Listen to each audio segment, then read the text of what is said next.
because the time is changed. The Chandakapali's yoga is different from the Arjun's yoga. You say study by heart. First thing is drop the sense of inferiority. Fitbit acquired by Google 2 days back, and what it does, it measures your heart rate variability. So health wearable technology, mind body healing is on the peak. Growth is high, but you will lose it because you don't know the technology, you don't know the language. You start this journey from philosophy to practice and getting the science and then technology, and then end up speaking, talking, debating, challenging with humility. They are practicing yoga as a health professionals. Please learn AI. Please learn AI. You will lose this war.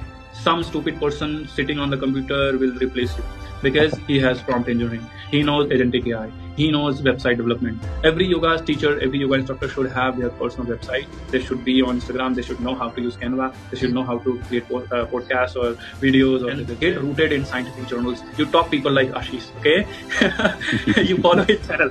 So that's my final message, that follow Anand Yatra, right? Especially he being in IIT Mandi, in the IKSMHA Center, that is Indian Knowledge System. I think this is newly started, in our IITs, IKSMHA centers are coming, like how technology should support our traditional knowledge.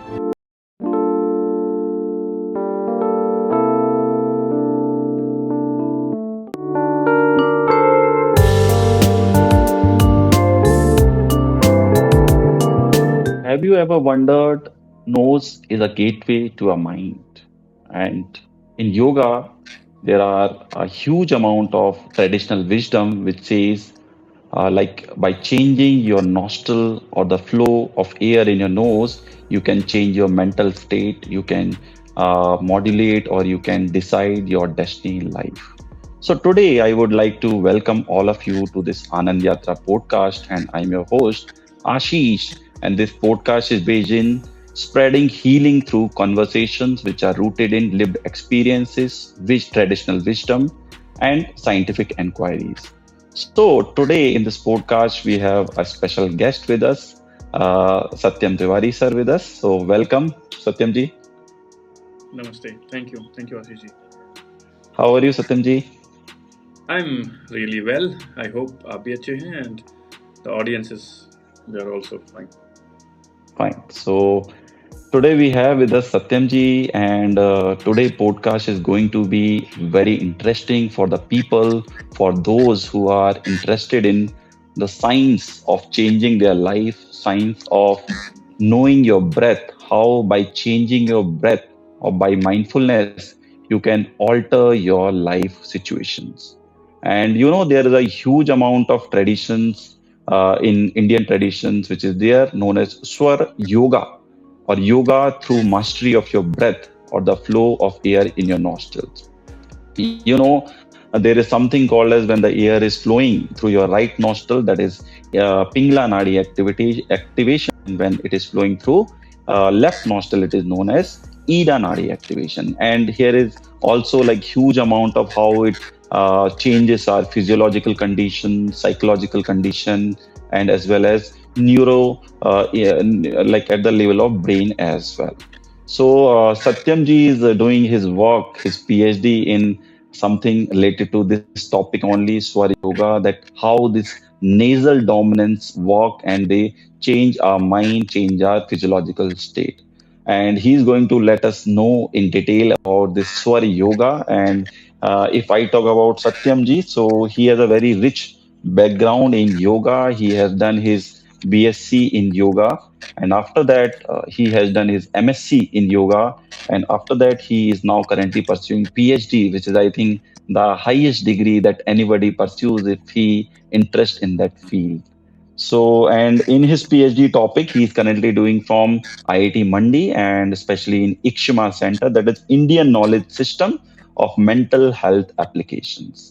And me myself in being mental health setup, so I also feel there is a very important connection between your breath and your mental health.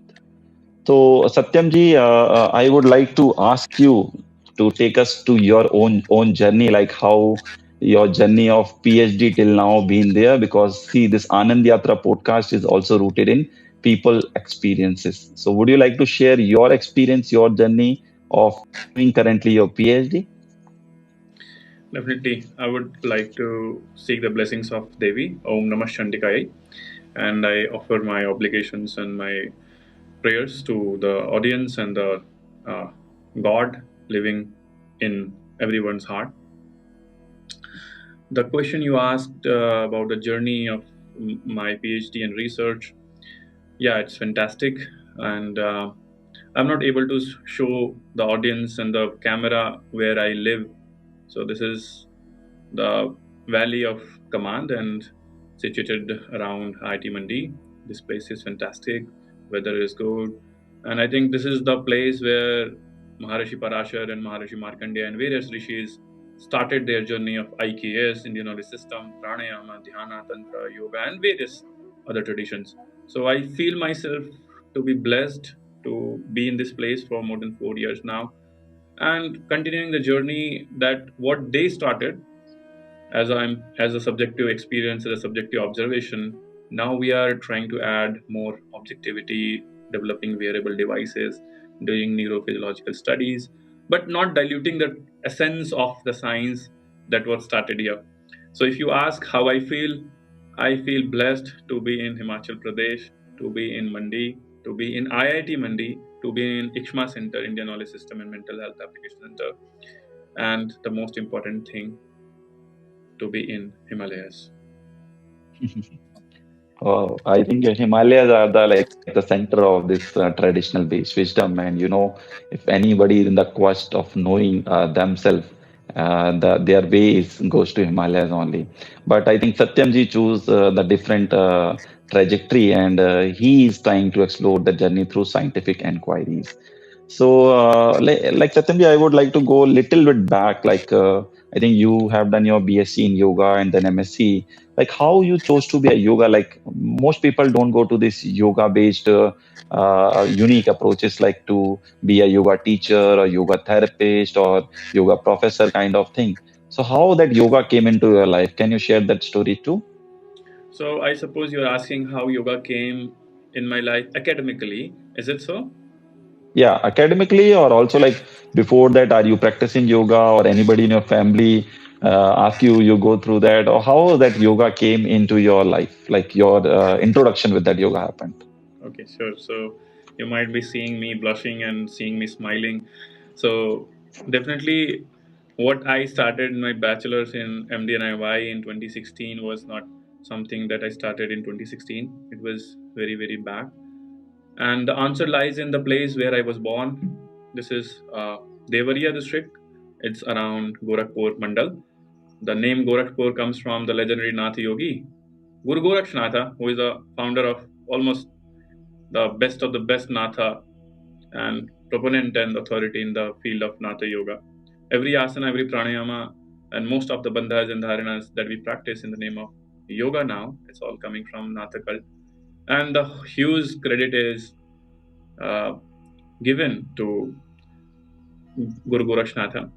And in modern time, where the district I come from is Devariya district, and it is related with Devraha Baba, if you have heard about him. Yeah. So the place where he used to meditate and the ashram is 10 kilometers away from my hometown, my place, my home.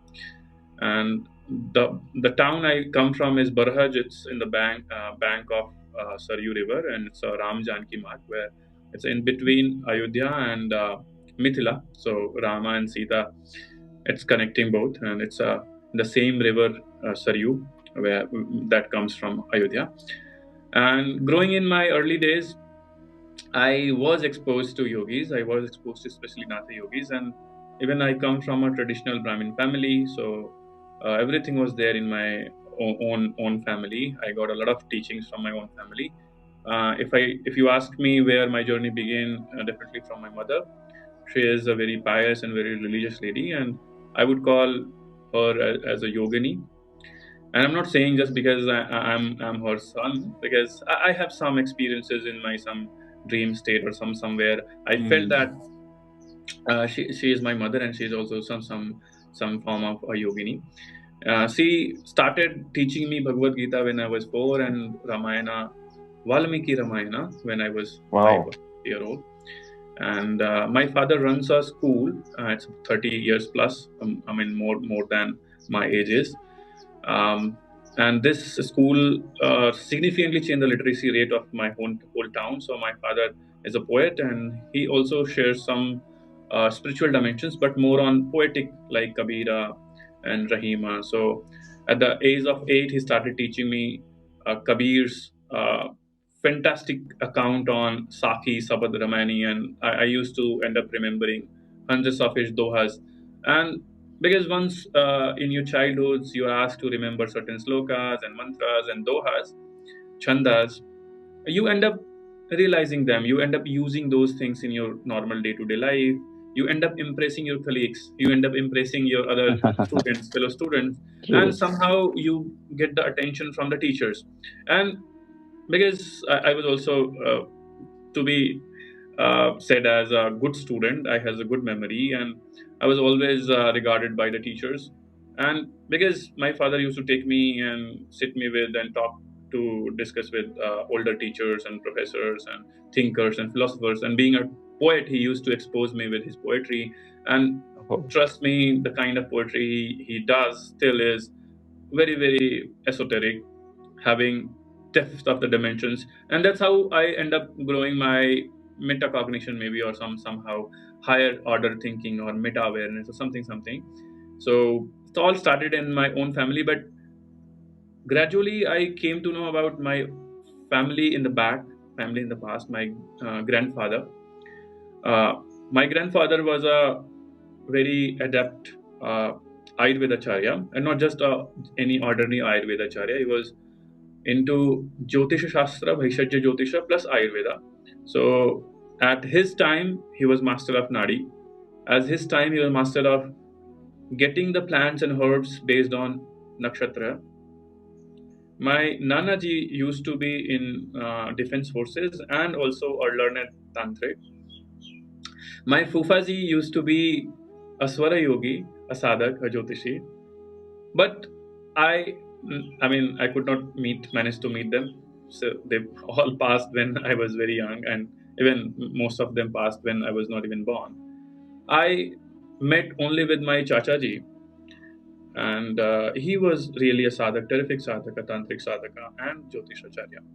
And in my 8th standard, I remember one of my friend, he took a cutout from a newspaper, and that time Dainik Jagran was Hindi newspaper there, and it has Saptaranga. It's a weekly issue, and they were covering Shata Chakras, 6 chakras. So it was a very nice drawing, a human body having halo and aura and having 6 lights, all the spine.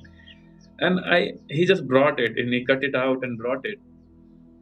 And again, the story will go very long, because the place where we used to get this tuition for English language was the ashram of a yogi who was more than 150-year-old when he left his body. He was a Paramahansa Siddha Sadhaka, just by the side of his sadhana sthali. Okay, Ananta Mahaprabhu ashram still is there, and the lineage still going on. Something stuck in my head, and I took that newspaper. I borrowed him. There were no mobile phones. I could not manage to get a picture, so I had to borrow that. And I called my Uncle Ji and I said, Uncle Ji, this is something Chakra. I heard about Chakra, and I want to know about this. And I was asking him in disguise. Otherwise, he might be very angry. What are you doing? You are supposed to go for your boards, and you are asking for Chakra and this.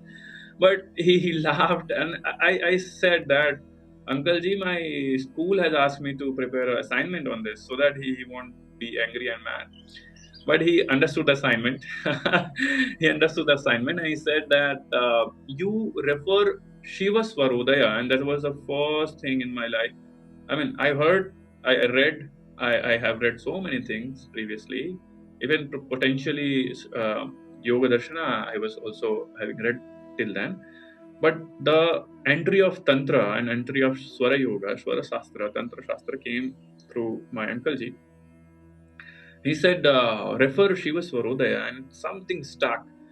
I remember that word, that book name, and the call was over and my quest was over. And next year, I went for a tour to Uttarakhand, Haridwar. And in Haridwar, there are a lot of bookshops on street, they sell books.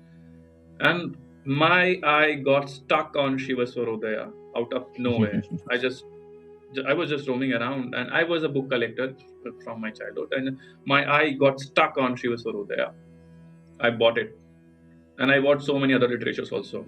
And in that whole trip, when I started reading Shiva Swarodaya, and in the very couple of initial slokas, Bhagavan Shiva, and I would, for the audience, I will describe this as Shiva Swarodaya, Shiva Swarodaya, Swara Udaya, the rising and the fall of the Swara, that is the flow of the air across the nostrils or flow of the prana across nostrils, is a tantric text. Who is the author, we don't know, but this is written in the form of dialogue between Bhagavan Shiva and Devi Parvati. It's a Amar Katha.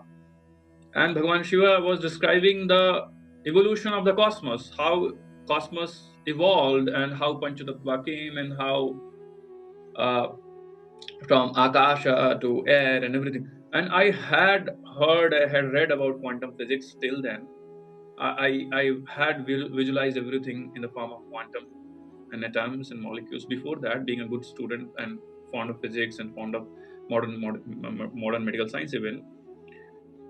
But something opened in my head. I started seeing that. I don't know how it started. I just started seeing the sloka. And I started seeing I might be imagining, I might be hallucinating, I don't know, but it felt so real. It was like I just transported myself in a movie where everything is evolving, and in the same way Shiva Swarodaya says it's evolving, and it stuck in my head and started practicing Swara Yoga. I forgot about reading, and everything that I learned, I started practicing using your hand dominance while walking and talking and sleeping. Every Swara Yoga talks about what to do, when to do, how to do, and I started doing. I got obsessed with that. I really got obsessed with that, and it continued for years and years and years after my 12th class, and then I went for preparation. I had PCB, physics, chemistry, biology, and I went for preparation for AIPMT back then. Now it's NEET. But my mind was absorbed into these things. I was reading Bhagavad Gita, I was reading Yoga Sutra, I was reading even Hatpat Deepika till then. And transferring from a small place to big place and Hindi medium to English medium, I mean, so many things. I could not manage to get a good government seat, neither in Delhi, neither in AIIMS, neither in Maulana Azad. That was the whole idea. And I got disheartened and started evaluating where my heart lives, what I want, what I do. So I started seeing these literatures around. I was surrounded by these literatures. And then I started doing research, what I can do. And I found Bachelor's of Yoga Science in Morarji Desai Institute of Yoga under Ministry of Ayush. And till then, just Ministry of Ayush started in 2014 after commencement of Prime Minister Modi. And I went, I filled the form and I got AIR 1 or 2, I don't remember, all India rank 1 or 2 in the entrance examination. I joined. And after joining that, I don't think I have been in a place of calling myself as number 2. Not in a place of positioning, getting rank and marks or job or something, but in the context of how I felt. I never felt replaced. The journey began academically. I joined bachelor's and I got more gold medal into this, awarded by LG and CM of Delhi back then. And then went for MSc. Meanwhile, I went to IIT Gandhinagar for MSc Cognitive Science, but came back and continued MSc MDNY because that was the first batch. And COVID came, and then my practice stopped because initially we used to practice 3-4 hours a day, and then COVID came and changed everything. So I developed certain small health complications because, if you're practicing so well and you're not practicing afterwards. And then after MSc, I joined Delhi Ki Yogsala. This was under CM Kejriwal. And then I got JRF and started this PhD. But this whole transition from a PCB person who was aspiring to be a doctor So I had good understanding of human anatomy, human physiology, human biomechanics, biochemistry. Then in bachelor's and master's, blend of both worlds: philosophy, biomechanics, kinesiology, biochemistry, philosophy, hatha yoga, Sanskrit. Everything was blended in 3 years and plus 2 years program. But something was missing. What was missing? Skill. I learned so many techniques, therapies. I can literally, I won't say I can heal. I could heal. Any yoga teacher can heal, because we have some protocols. And if you do deep breathing, if you give deep breathing to certain individuals, their insomnia gets managed or improved. And I have seen people getting improved through our yoga protocols. But the problem was how to scale that. A yoga teacher cannot scale more than 100 population. You cannot teach more than 500 in your own life, or 1,000. You cannot teach more than 1,000. And where I got interested into technology. And IIT Mandi started IKSMHA Center, and I thought this is the best time. Meanwhile, I have done during my bachelor's, we have part-time diploma in Lal Bahadur Shastri and Institute of Sanskrit University, and it offers Jyotish Pragya, Vaishadhi Jyotisha, and Purohitya. So I had 3 diplomas there, and so I had a whole pool for yoga, Ayurveda, and Jyotisha. Only tech was missing, and I came here, and after 3-4 years, now I'm able to do full stack web development and development of sensors, biomedical engineering. I'm able to work with deep tech technicians and engineers, and even myself able to design instruments and devices. The whole idea in my thesis is investigating the breathing patterns based on Shiva Swarodaya and associated text, and doing their neurophysiological studies, explorations, potential validations. And also, the protocol that you validate must be given to the population. So we developed low-cost wearable device on nasal dominance. It's got awarded by Adani Group, and really appreciated by the big personalities like Acharya Nagendra Guruji, and uh, uh, uh, so many other influential people in this field. So the device works on flow of the air, and it measures all the heuristics that is given in Swara Shastra, the Angula Pramana, even potentially the Panchatattva, because the flow of the air has different patterns, and our device is able to capture those. And now we are actively engaged and collaborating with various hospitals and various medical centers and medical universities to even validate it's for clinical applications also. So far, we have done the studies on healthy populations, and we have seen that there is significant impact, and our device can definitely help. But now I'm scaling this as more onto my startup, where I am trying to take it as more like wearable health, digital health, and M health, U health, digital therapeutics, where we don't say, we don't treat, we don't talk about yoga or mind body practices.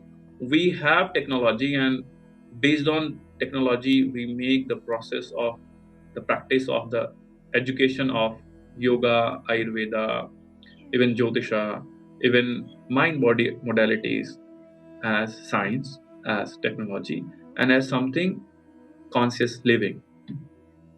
So this was whole journey. I hope I Oh, did just justice yeah, as I it's explained. very nice and interesting to see that, like how your mother helped you in putting that seed of curiosity, like to make you know about these deep, you say, interesting experiences that we all go through in our life.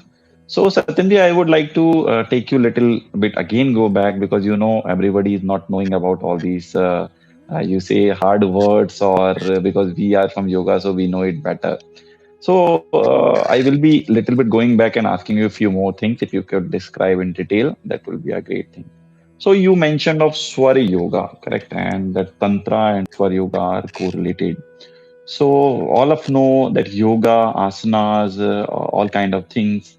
So where you put that Swara Yoga? What is the different dimension of Swara Yoga? Can you define that? Those who don't know, like how just observing your nostril flow, or changing the nostril flow, you can better your functionality in the life as well. So I would like to ask you to go back and throw some more light on Swar Yoga and elaborate in detail if you can do. Definitely, definitely.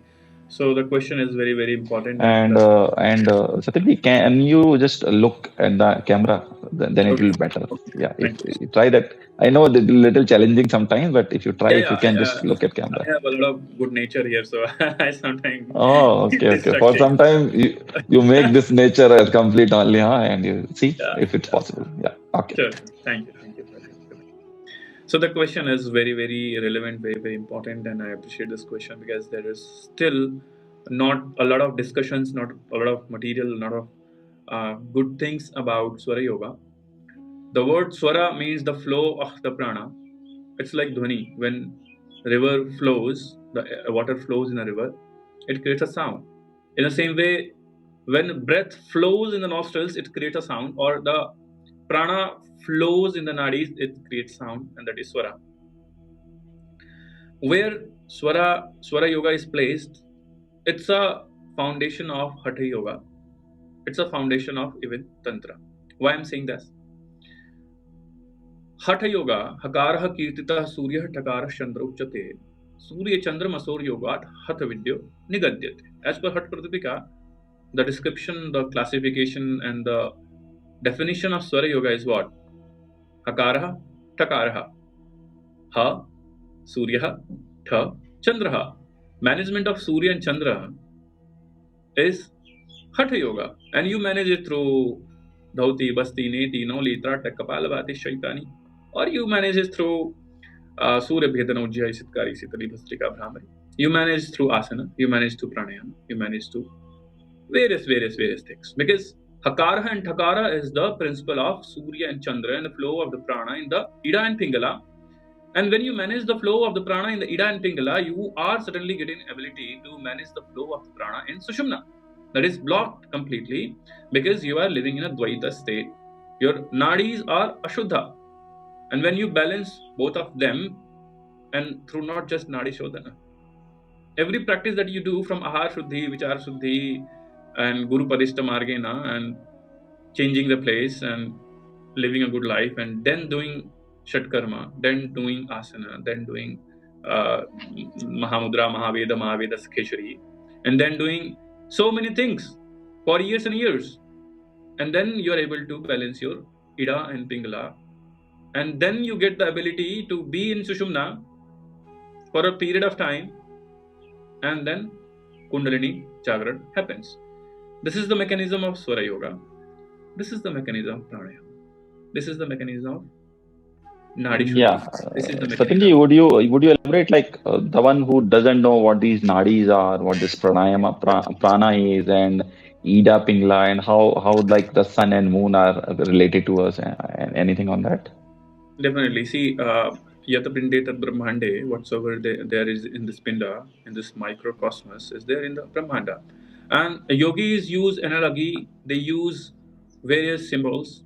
So when we say Chandra, it's not real moon, but it's the relevance of the moon or the essence of the moon inside us. So with the Surya. What yoga characterizes and be at the best of its best because it follows the philosophy of Panchakosha. It follows the philosophy of Tri Sharira.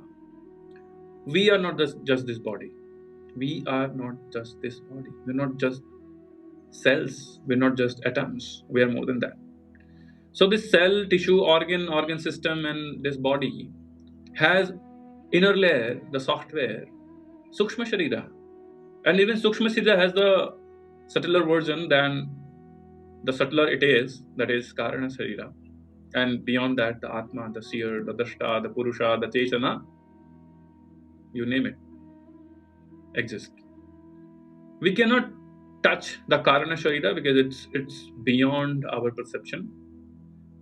We cannot touch the Purusha because it's the Purusha who touches everything. But we can definitely touch the Sukshma Sharira, and you would be very, very happy that every practice that we had devised in the name of yoga, why something is asana and something is yogasana, something is exercise and something is yogasana, it might look same. Because one thing is meant for Sthula Sharira, and it's great. Manage your Sthula Sharira. It's great. Sharira Madhyama Khalu Dharma Sadhana. Managing the body is the highest priority, but managing the Sukshma Sharira is also the priority. So something becomes exercise, Vyayama, perfect, but something becomes the same physical posture, though it's not physical, it's a psychosomatic, but it looks physical, it becomes yoga or asana because it targets Sukshma Sharira. The Vastu Kala, the Vastu Shastra, the food science, everything, festivals, everything that we made in this planet, in this country, in this beautiful Bharat Varsha, because we understood Sukshma Sharira. Why Yeah, I would should like we go to left ask you, and Satyamji, could you elaborate more Sukshma Sharira, those who yeah, don't know, I'm those just who are rooted in this body, like they are more aware of this body, eating, sleeping, that's what many of us know. What is I'll just Sukshma go Sharira? there. Definitely. I'll just go there. So I just wanted to say that what we see is not the all, and we know there is limitations of the senses, hearing, everything is limited. We see a range, and universe exists beyond the ranges. So we exist beyond the ranges, claimed by Bhagavad Gita, claimed by Purana, and claimed by every IKS literature, even claimed by modern science. Modern science has found the seat of consciousness beyond brain. There might be debate. Still, this is so phenomenal that modern people are saying that brain is not mind and mind is beyond brain, and there is also something beyond mind. And we are not going that. The discussion is more on yoga. So there is existence of the subtler realm, and that subtler realms were understood by our rishis and our yogis and Ayurvedacharya and Tantracharya, and they developed a phenomenal civilization that still we have. Why to breathe through left and right and hold and do and this then move this is because you are manipulating your Sukshma Sharira inside by manipulating the Sthula Sharira. So one thing is Sukshma Sharira is there and we cannot manipulate it, we cannot play with it, it's incorrect. One thing is Sukshma Sharira can be manipulated in one day. You just come to me, you give me $1 and I will awaken your Kundalini. You put this perfume and your Kundalini will be awakened. You do this aura reading and you develop some device and you just read aura. My device does not read aura. It measures breath. Because breath becomes the biomarker, the proxy, indirect measurement of the flow of the prana in the nadi. How I'm saying this? This Sthula Sharira, the cells and organs and tissues and the neuro-immuno-endocrine nexus, you say it in either ways. Or Rasa, Rakta, Man, Samed, Asti, Majja, Shukra, Sapta Dhatu, Agni, Mala, Dosha, as per Ayurveda, as per modern science. Still, Sthula Sharira is Sthula Sharira, tangible, that is perceptible. It has 72,000 of the nadis, that is the Pranamaya Kosha. Anatomy we will discuss in maybe further discussions. This will be very detailed. So this Sthula Sharira has seat of it, that is Sukshma Sharira, and it's made out of nadis. It's a tubular structure. It's like veins and arteries and neurons. It contains the flow of the vital material, vital energy. Again, prana is also matter. It's not consciousness. That's why I'm saying it's a vital material. Still, it's a matter. Subtle matter. Okay, it's energy. Energy is also matter. As per Indian knowledge system and Ayurveda and yoga, Chetana is beyond even energy. It's achala, sanatana. It doesn't require movement. It is everywhere. Okay, prajnanam brahmam. It's everywhere. Okay, sarvam khalvidam brahmasi. It's everywhere. So energy needs, prana needs to move from one point to another, and atma is at both points.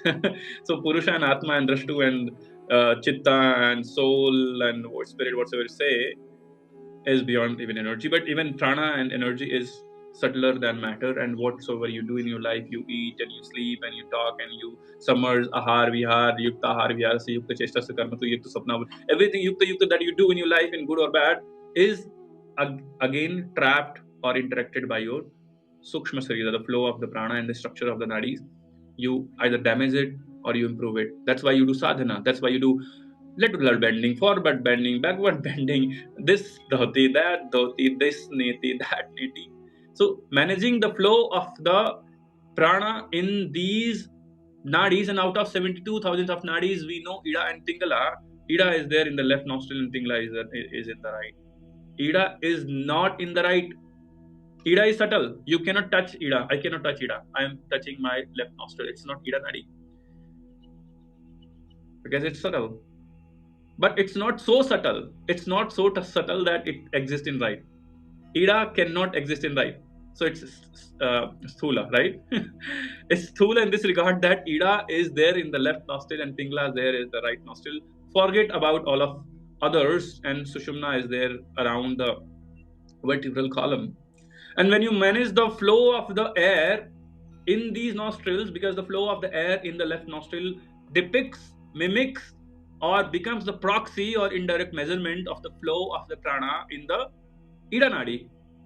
So right now, everybody who is watching, even Ashish, you check your nostril. If you have left dominance, if the air in the left nostril is more than the air in the right dominance, in the right nostril, it means you are in Chandraswara. Chandraswara means the flow of the prana is there in the Ida Nadi. And Shiva Swarodaya Tantra and Hatha Yoga talks, even Ayurveda Shastra talks about various things what to do.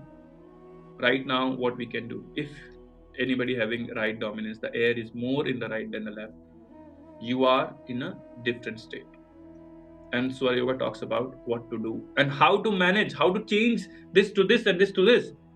And when you want to be in the Sushumna state and want to be in a higher state of awareness, higher state of transcendence, in the Advaita avastha, in the Dhyana avastha, in the Swarupa, Tadadrashtu Swarupe avasthanam, because Chitta Vritti exists in Chandra and Surya, and we go towards the Sushumna, and that's the whole idea of Kundalini Jagarana, Kundalini Prabodhana. That's the whole idea of Raja Yoga, that's the whole idea of Tantra, that's the whole idea of even Ayurveda Shastra, the Swastha. The concept of swastha is balancing both. Because if you having a left dominance for a period of time, you will having kapha dosha, jala, and other tattvas would be imbalanced. So with the agni tattva or pitta dosha. So Swara Yoga is also mentioned in Ayurveda Shastra, Siddha Shastras. Yeah, So when Satyam you ji, say yes, prana and air are same thing or they different? Like you told, breath is a proxy for that prana measurement, something like that. see the So is it concept the of same thing? prana. Yes, not same thing entirely, but not entirely different, and that's the beauty, and that's the analogy. And started saying with the prior discussion that the terms yogis used were not always tangible; they're all functional. Okay, so kapha dosha is not balgam, right? I suppose kapha dosha is not balgam, and pitta dosha is not bile juice. Okay, and that's the whole idea. When we say prana is prana syeda vase sarvam, prana syeda vase sarvam. This podcast mic has prana. Definitely, that's how it's catching the vibrations, the phonetic sounds, electrical sound, and going in your ear. And your ear has malleus in incus and stapes. It's again converting the sounds and going to nervous impulses.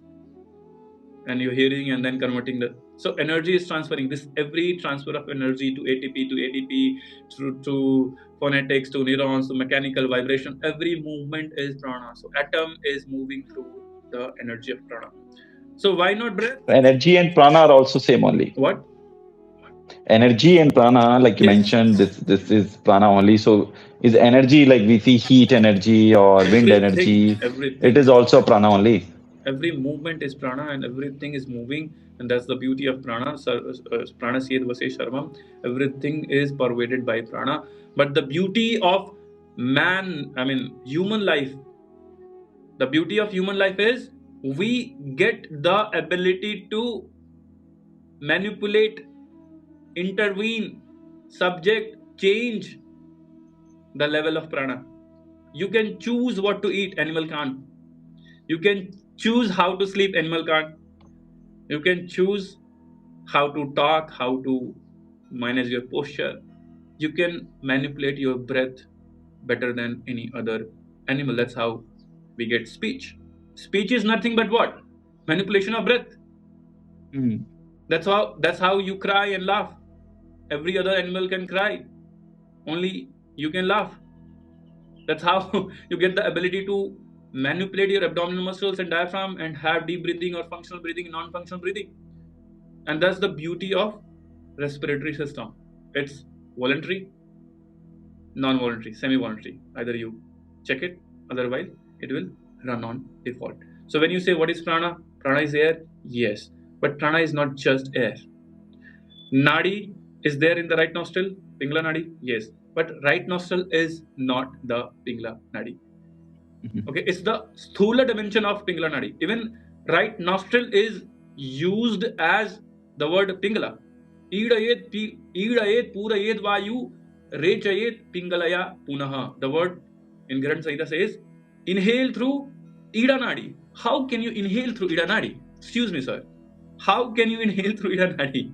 You can inhale through left nostril, not Ida Nadi. So Ida Nadi is also the left nostril, and Ida Nadi is also the Sukshma Sharira. Even Sivani Nadi is a rectum. Rectum is Sthula organ, it's a gross organ. So the concept of Nadi and Prana, these are all functional. Even the veins, arteries. In Ayurveda Shastra, you go to a Nadi Vaidya. Arteries and veins are also Nadis, but they're Sthula Nadis. So what we are talking talks about is the Sukshma Nadi. The flow of the prana in the nadis is getting the proxy as the flow of the air. And when you watch the pattern of the, that's what my PhD thesis is, the Swara Yoga based patterns. And yogis observed their breath, and that was their autonomic regulation. When they are going to mountains, they invoked their right nostril and they created a lot of heat. When they went for study and discussion and debate, they went for Chandra, they went for meditation, they went for, that's how they were used to have Yoga Danda with them. Every yogi had Yoga Danda. They left everything. Not Yoga Danda. They left their home, family, paisa, money, rupias, but they never left Yoga Danda, because Yoga Danda was their ability of autonomic regulation, their neural modulation, and changing their breath, the flow of the air. They were able to change their inner state, and that's interesting. Yeah, Satyamji, very interesting, and I think what you are saying very openly, what it's appearing, it's not if you go in a deeper layers, like what the sthul sharira, which looks, if you go deep, it is something very shukshma, and that you experience then only you know. Like you mentioned, it's right nostril we breathe, but it's not pingla nadi. It's something like that. So building on that, like you mentioned, when we breathe through left or breathe through right, different nadis get activated. So this question is very interesting to me also, and like you being in yourself in that scientific setup in that realm. So I would like to ask you, see, one thing is traditionally in text source or they are written, key functionalities are different. But if you see the anatomy and physiology, is there any difference in the right nostril structure, in the left nostril structure, in the functionality? Like what, if any study done or any science or data, would you like to share? Okay, what tradition is saying, is it bridging with the modern thing? Yes, definitely. I'm not personally aware of any such anatomical correlation. And I would love to, if you know somebody, you have access to fMRI, you have access to MRI. So I would love if you conduct this, you, get some sample and whatsoever study you do in future, including MRI. But one study by Kahana and Jovic, that was the inspiration for me to develop a device for nasal airflow. They made it for nasal dominance, nasal cycle, and this is the phenomena. And this was discovered by modern science only 100 years back by Kaiser et al. And made by in 2014 or 16 by Israeli scientists Kahana and Jovic. They developed a device that measures nasal cycle, and they also did I think MRI and with their device. And we got this ability to develop the similar device or even better than that, I would say, for Swara Yoga, because they had not idea of Swara Yoga back then. And Swara Yoga existed before Kaiser et al. Thousands of years back. Modern medical science knew about nasal dominance only 100 years back. It's fascinating, right? Correct. For thousands of years, they were thinking that we breathe equally.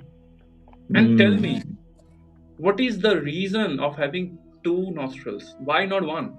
I mean, correct. Again, humidification, purification, and warming the air. That's fine. Two nostrils, perfect. But why there is nasal dominance? For more than 50, 60 years, even after discovery of nasal dominance means the differential airflow and changing. Modern scientists suggest that this is just for humidification and it's not a fundamental phenomena. And human body, nature, Mother Earth, God or Ishvara or selection or something, biology drops anything that is useless. It drops. Nature never dropped nasal dominance, alteration of airflow. It means it serves some purpose. And recently published in PLOS One, and I know the author. Published in scientific reports, I again know the authors, and I'm inviting them for a talk in the near future.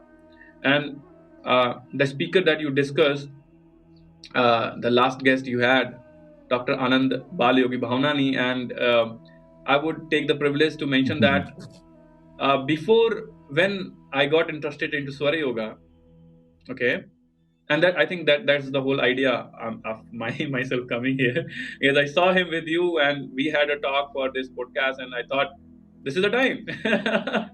This is the time, because I read about his work when I was in my 10th class, 10th standard. Oh.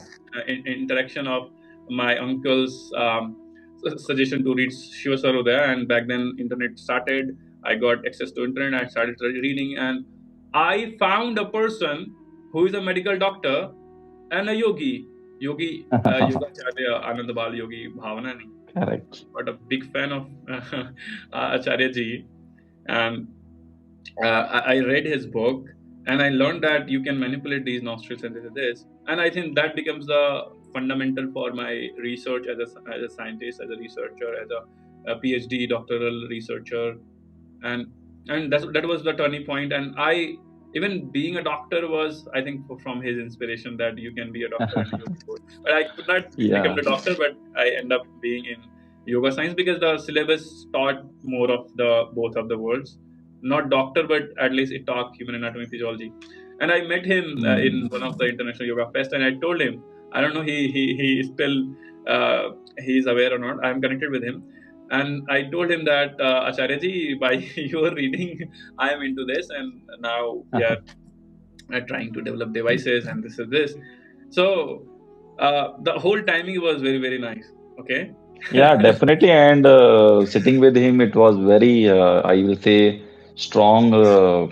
He was speaking from his tradition knowledge. He told like generally first doctor will take the training, then somebody they will get ill and all, and then they will come to yoga. He told for me it was a different trajectory. I first got trained in yoga like his father, Swami Geetanand Giri, and his mother.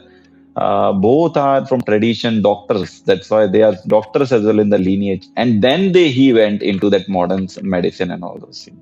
Yeah, so yeah, he also have a lot of work on Swara Yoga. So that is very interesting. For me, he's the founding father, and then Dr. Shally Tellis and Dr. Khalsa, all these big people, and their works I have been citing and following and reading, and I'm really inspired.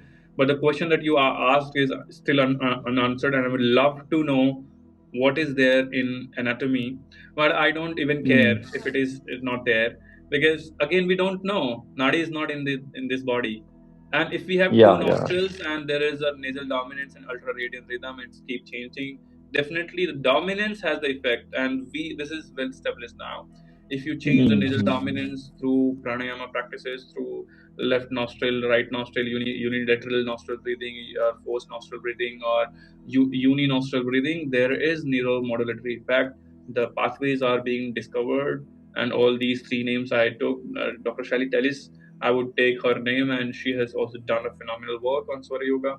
When I say Swara Yoga, it's not just going the tantric way. It's all the patterns and their investigation. So she had published EEG papers, and Dr. Satyam Khalsa, being the pioneer of yoga research, he has also done phenomenal work. Now, Dr. David White and Dr.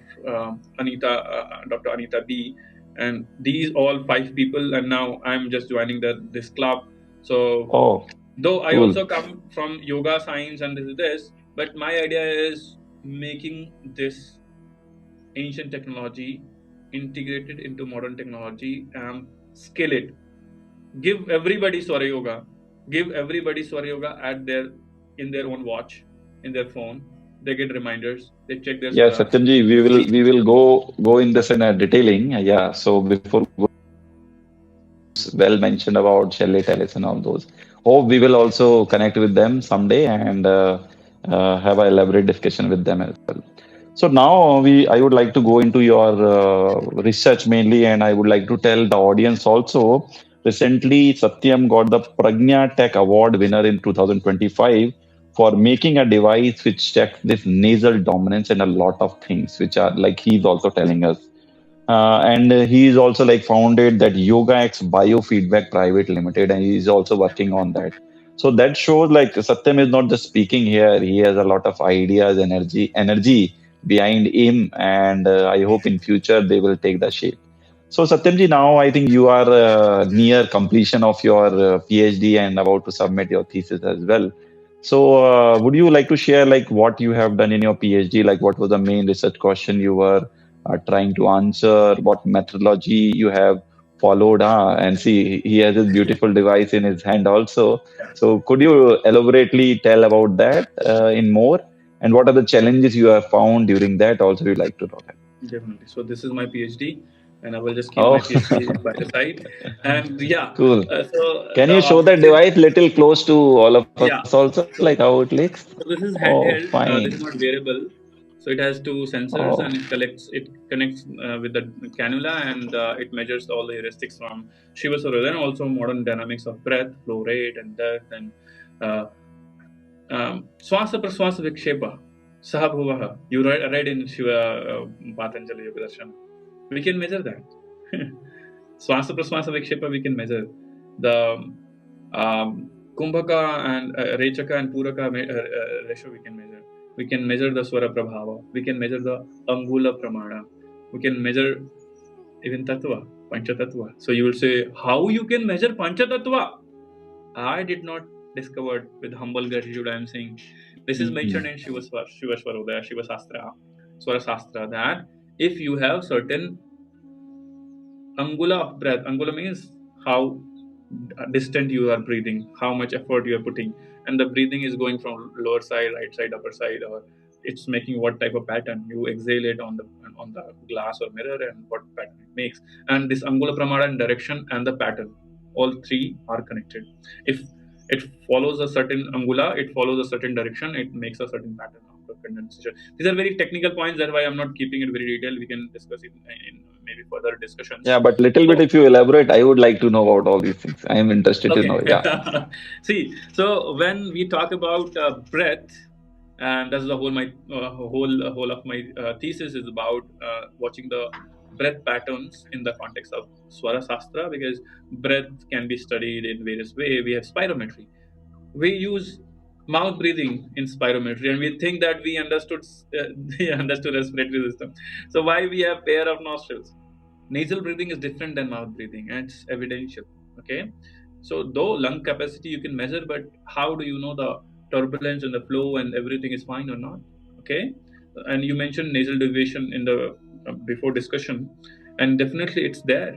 So nasal dominance is a phenomena that does not exist in everybody. There are 90% population that has nasal dominance, and 10-20% they don't have. Might be various pathological conditions of their ENT or something nasal deviation polyps, I don't know what would be the reasons, but nasal dominance doesn't exist in everybody. Okay, and when nasal dominance exists, it has different forms. I will send you this Kahana paper by the Israeli scientist, and they have mentioned the flow of the air changes irrespective of this. I mean, in relation of this, it becomes larger and it becomes lesser, and the flow of air changes with respect to itself also. Okay, so Ah, intranostril and internostril correlation, they, international. they, they study, and this is the Udaya and Asta, the changing, and when it changes, your psychosomatic state also changes. Okay, so Siva Sorodaya talks about the patterns of the breathing. First is left and right, what is more and what is less, and changes from this to this. It becomes from 0 to 10 and 10 to 0. And when it becomes 0, it started from 0 to 10. So it follows a pathway. And when it changes from this nostril to this nostril, the rate or the strength also changes. It is not like 0 to 10 directly. It goes 0, 1, 2, 3, 4, 5, 6, 7, 8, then 7, 6, 5, 4, 0. Okay, it's analog signal. It's not digital signal. Okay, and this analog signal follows a pathway, down, side, up, and this. And I won't talk about the directions, but it follows a period of 3 hours, 2 hours based on the nasal cycle. It takes one muhurta, or sometimes 2 hours, 1 hour to 3 hours, or even 4 hours. For me, I don't change my dominance through the night.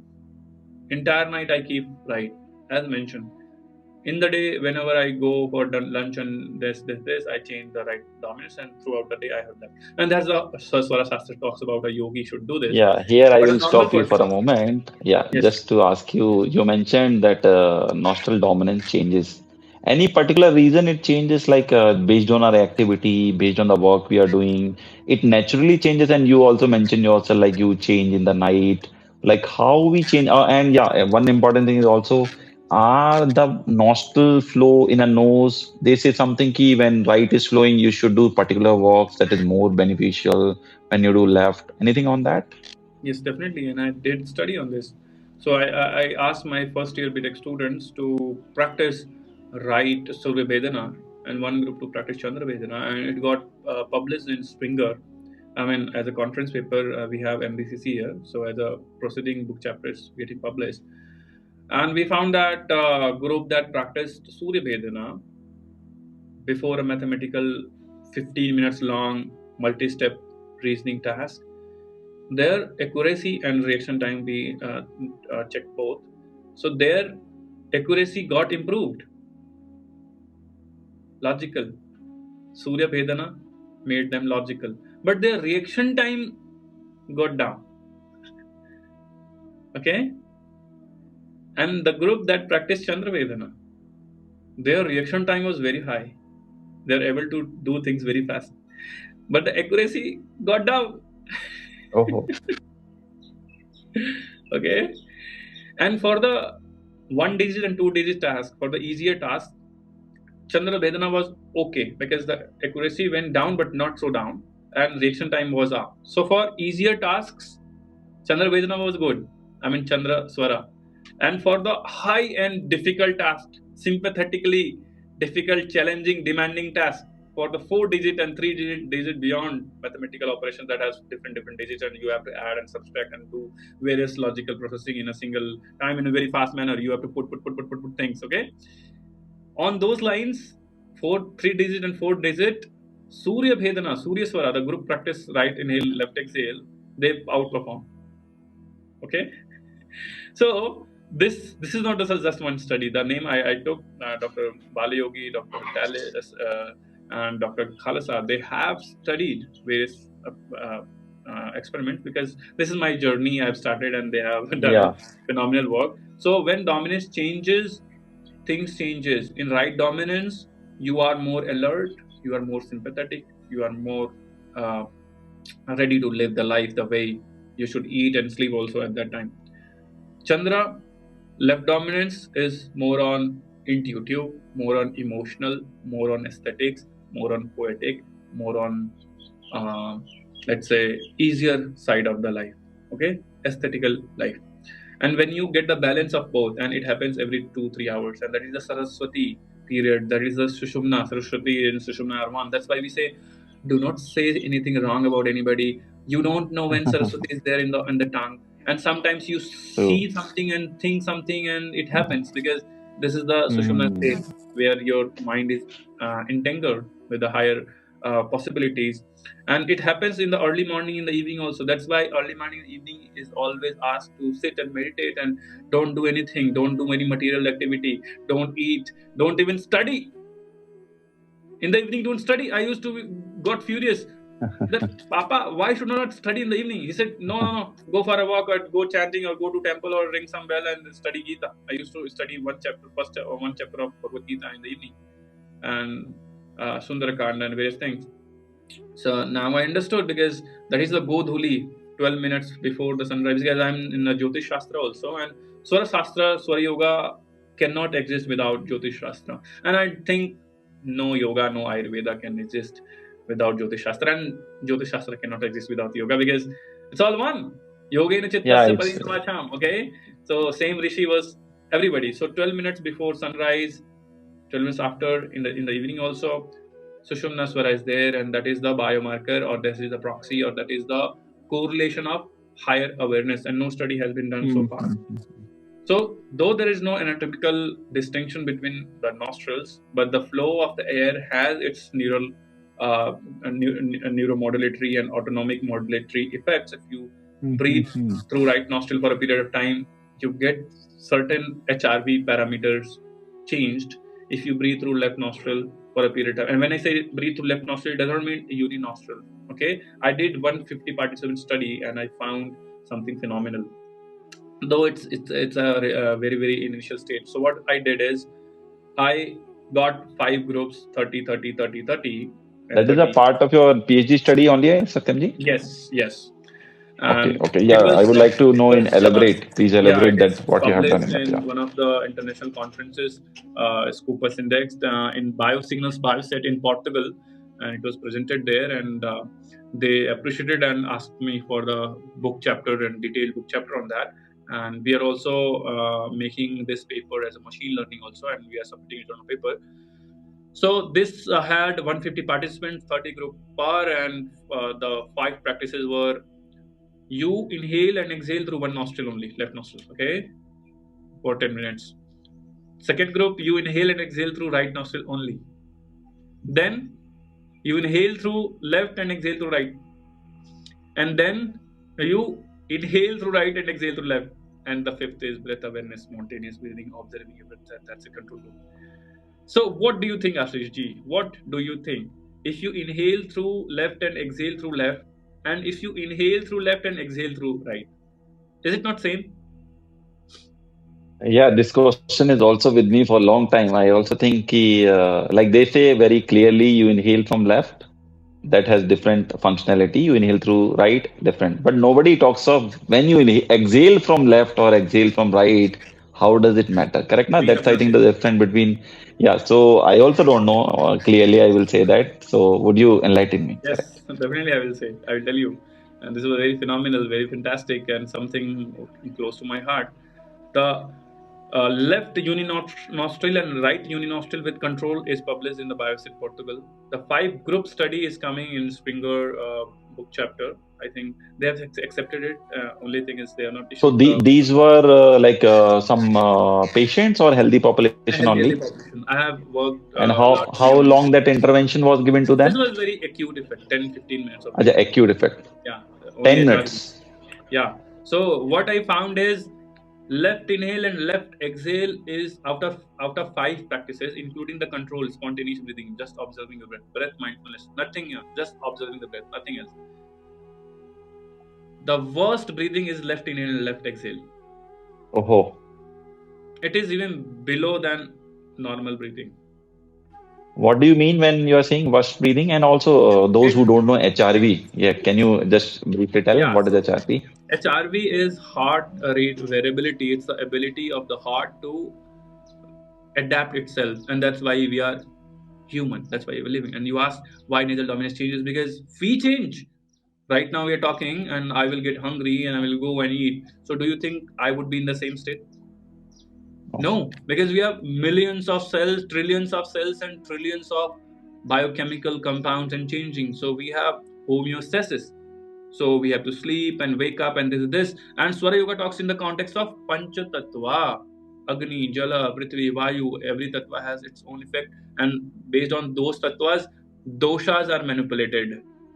And Agni and Dhatu and Mala is manipulated. So either you see in the form of Krebs cycle, ATP cycle, mitochondria, F particle, genome, enome, this, or you see from the Panchatattva and Tridosha and Dhatu and Mala, and the context is same, that you keep on changing, evolving, and you need a dynamic that is adaptation. And when it comes in the context of heart, your ability of heart to manipulate itself, you're running, your heart should go up. You are going to sleep, it should go down. If it is going up while sleeping and going down while running, you are living a terrible life. That is lesser heart rate variability. Okay, so every beat of the heart is different, and because that's how you control it. Because when you breathe, you have lungs and diaphragm, abdominal muscles, intercostal, external intercostal muscles, and there is heart also. So heart has to live with lungs. So movement of lungs interfere with the mechanical and electrical activity of the heart. So we have respiratory sinus arrhythmia, RSA, and it's very therapeutic. So through the movement of our respiratory system, diaphragm, and this in a rhythm, we manipulate our vagal tone. These are now vagal nerve, and also RSA, and we are able to control our heart rate. Swami Rama and Swami Tri Krishnamacharya, so many people used to manipulate their heart rate and when sometimes stopped it by the practice of Kumbhaka and Pranayama. Because breathing manipulation changes the heart function. And HRV is variability of the heart to adapt itself. Better the HRV, more diverse signal, Adaptability. lesser the so and better the life and better the health and better the autonomic regulation. And when you breathe through nostrils and do the breathing and various types of pranayama practices or anything that you do in the name of yoga and asana pranayama, it improves your HRV or it decreases your HRV. So if you don't sleep on time every day, you end up sleeping at 4 a.m., your HRV will go down slowly. If you're getting early in the morning and eating, sleeping, yuktahar, yuktavihara, HRV will go up. Your ability of heart to adapt itself will be improved. So the group who practiced left inhale, left exhale, their HRV went down. Left nostril breathing, Chandra Bhedana Pranayama. This is not Chandra Bhedana. Though it is mentioned in certain literatures, but widely you won't find unilateral breathing in literature. You will always find across unilateral nostril breathing.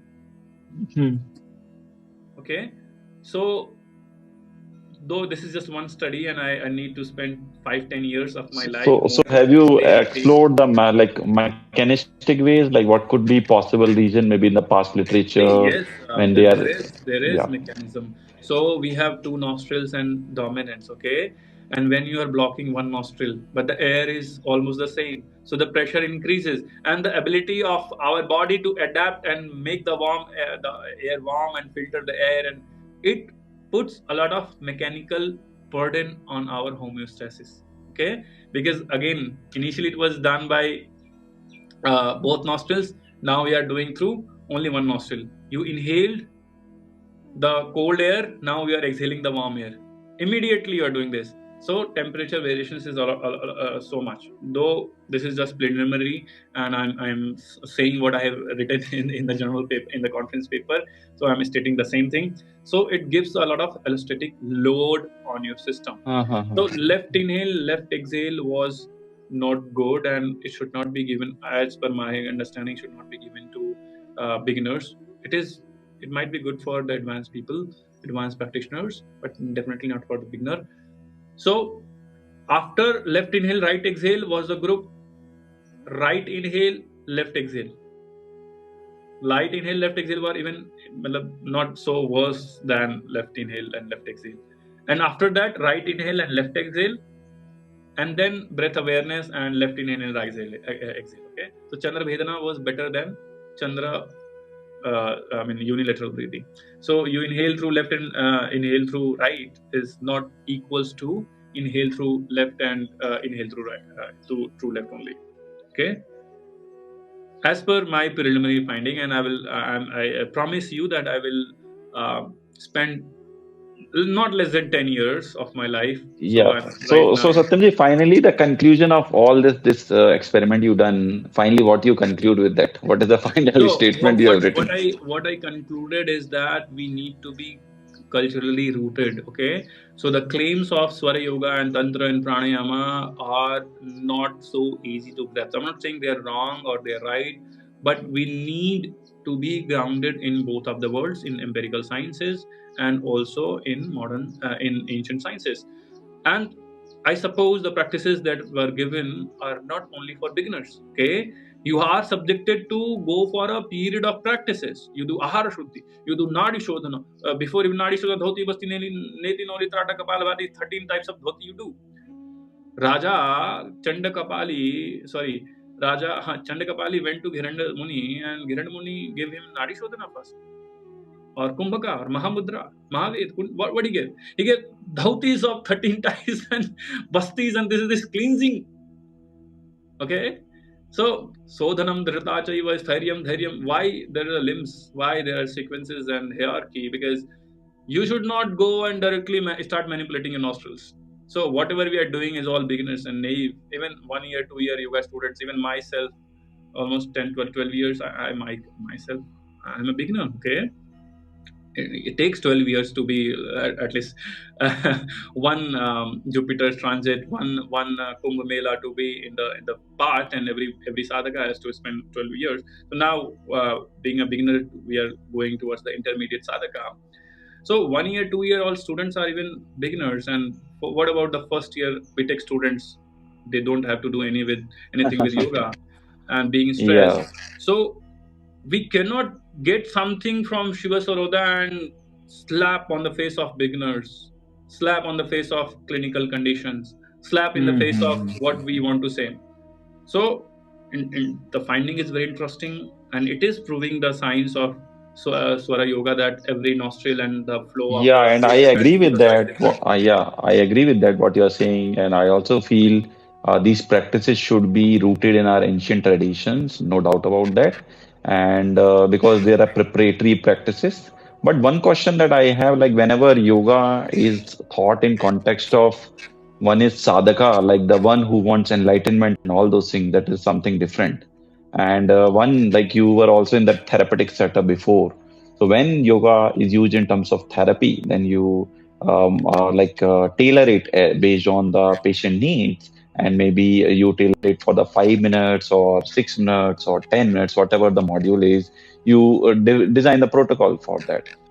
So there, the mechanics I hope will be different, like how these practices are ruling out. And in your study, I think one reason can be the practice effects also depend on the duration, how much duration you are giving it for.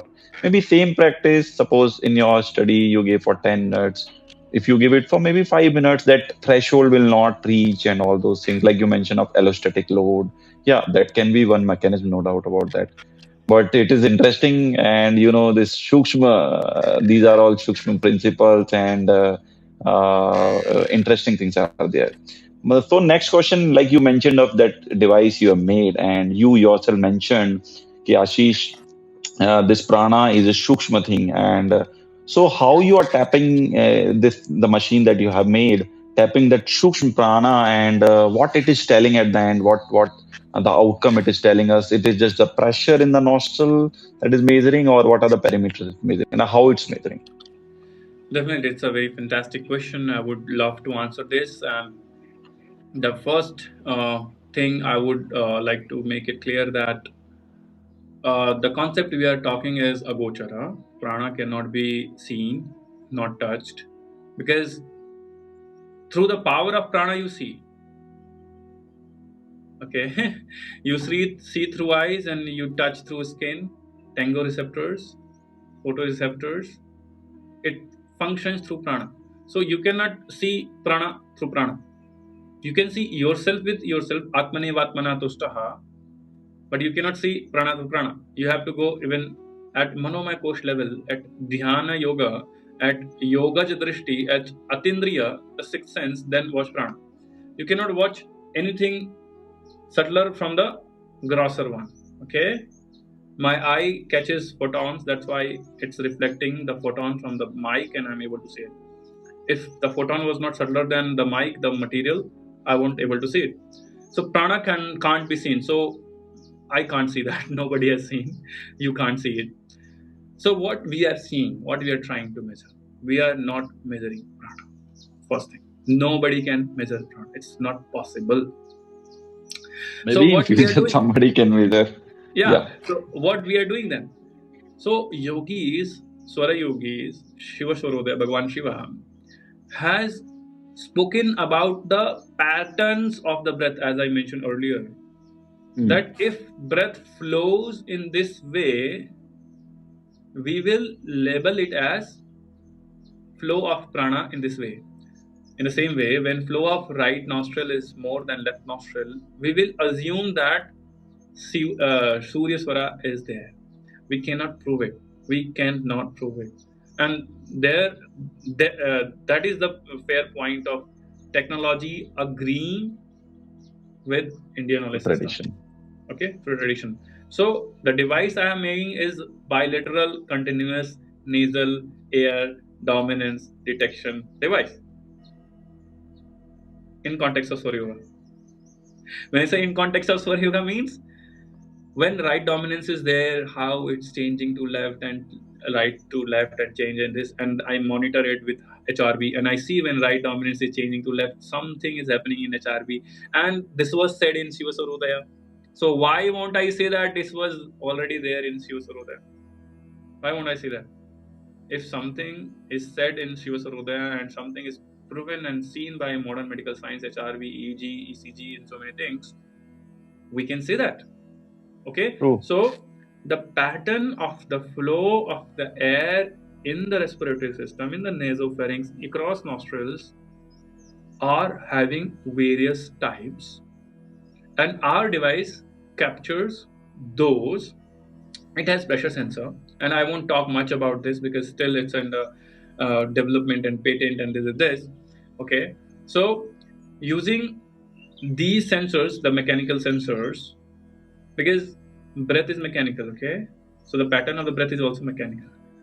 So we are measuring the pattern of breath, and Shiva Sarvodaya says if you have 4 angula, the breath goes and felt up to this distance, you are into, let's say, Akash Tattva or Vayu Tattva, Jal Tattva, 12 and this.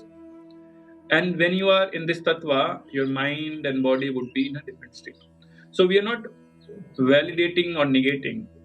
We are just calibrating our device to measure 4 angula, 8 angula, okay? And somehow we are able to get it, the heuristics from these basic sensors to get those readings mentioned in Shiva Sarvodaya, and that is fantastic. Now we are creating multimodal where we get the continuous measurement of ECG, HRV, and even, let's say, low-cost EEG devices, and see actually when dominance changes, what happens. So this is very early for me to say here. Yeah, Satyamji, one more thing before going further. You mentioned of various patterns. Like what are various patterns? Can you elaborate? Like what various patterns that the machine breathing is shifting from right to left, and this right to left has various values. It's all different pattern. Okay, it flows from right side, lower side, right side, upper side, inside. In the between, all 5 dimensions are the indicators of 5 tattvas. You just get a mirror and exhale, and this water vapor will put some this air will put some water vapor into it, and it will condense itself and make a form. If it is making a triangle or triangular like structure, it is said to be Agni Tattva. Same breath, same mirror, same exhalation, different form. Agni Tattva. When it makes circle, Vayu Tattva. Rectangle, Prithvi Tattva. Lunar, Jal Tattva. Okay. Splashes, Akash Tattva. And it keeps changing 20 minutes, 30 minutes. So in the period of 2-3 hours, when one dominance will change another, whole 5 tattvas will manifest. Sometimes not. Still in the process of study, but Yoga Shastra says, Shiva Sarvodaya says that it will manifest in the breath. But I have not found it because I have not studied so far. Okay, yeah, Satyamji, yeah. What I understood from this, if you correct me if I'm wrong, what you told is that nasal dominance happen. Sometimes we breathe from right, sometimes we breathe from left, and that process happen naturally. In that also, when we are breathing from left or right, in that also 5 patterns are there. You told of that circular patterns, triangular patterns, and like in nasal dominance, those 5 tattvas will manifest in one nasal dominance, and that will shift. Correct? I hope that's what you are trying to say. Yeah, so ideally it should be, but because the swara that is not so active, the effect won't be seen there. There is also the tattva. I suppose there must be the tattva. but this won't be that strong. Okay, so Mm-hmm. the higher pressure gradient changes the flow of the electrons, right? The voltage changes the flow of electron. So if it is manifesting in right dominance in a way, so the effect of right dominance would be more than the left dominance. That's why Udaya and Asta, the concept is, so that limb or that hemisphere, and there is cross connection of nostrils Fine, with fine. hemispheres also.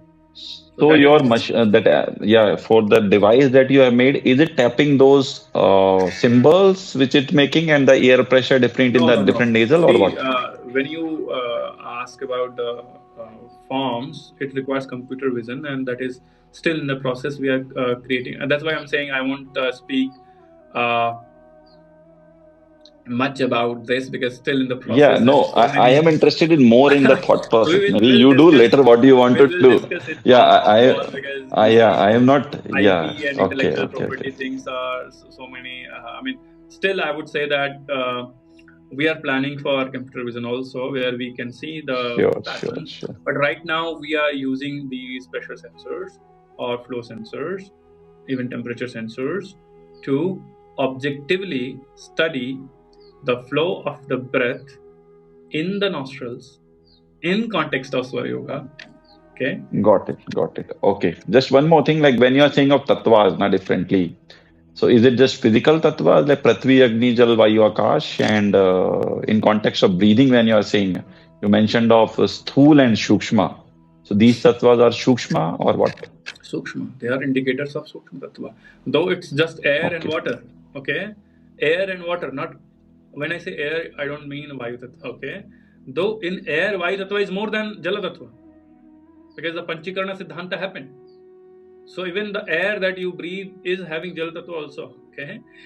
And so the earth has what also. is that Panchikaran Yeah. Siddhanta? I So didn't know that. Satyamji, this is what is the that? concept of Sankhya Darshana where every element combines with every element and make this planet Earth. Okay, so when you see Earth, it's not the Earth that we are discussing. It's not the Prithvi Tattva. Though the Earth, the material matter, this mic is Earth. Okay, so it's not only Prithvi Tattva. It has Jal Tattva also. It has Vayu Tattva also. It has Akash Tattva also. Okay, so this is a concept of Sankhya and Vedanta, where all five tattvas combined with permutations and combinations to make this tangible universe, Jagata. And when you say Jala Tattva is the subtler one, and again we cannot perceive through senses. We need yogic drishti, yogic pratyaksha, and that's the whole idea. So the flow, I would write here to mention that the flow of the air in the right nostril is proxy of Surya Swara.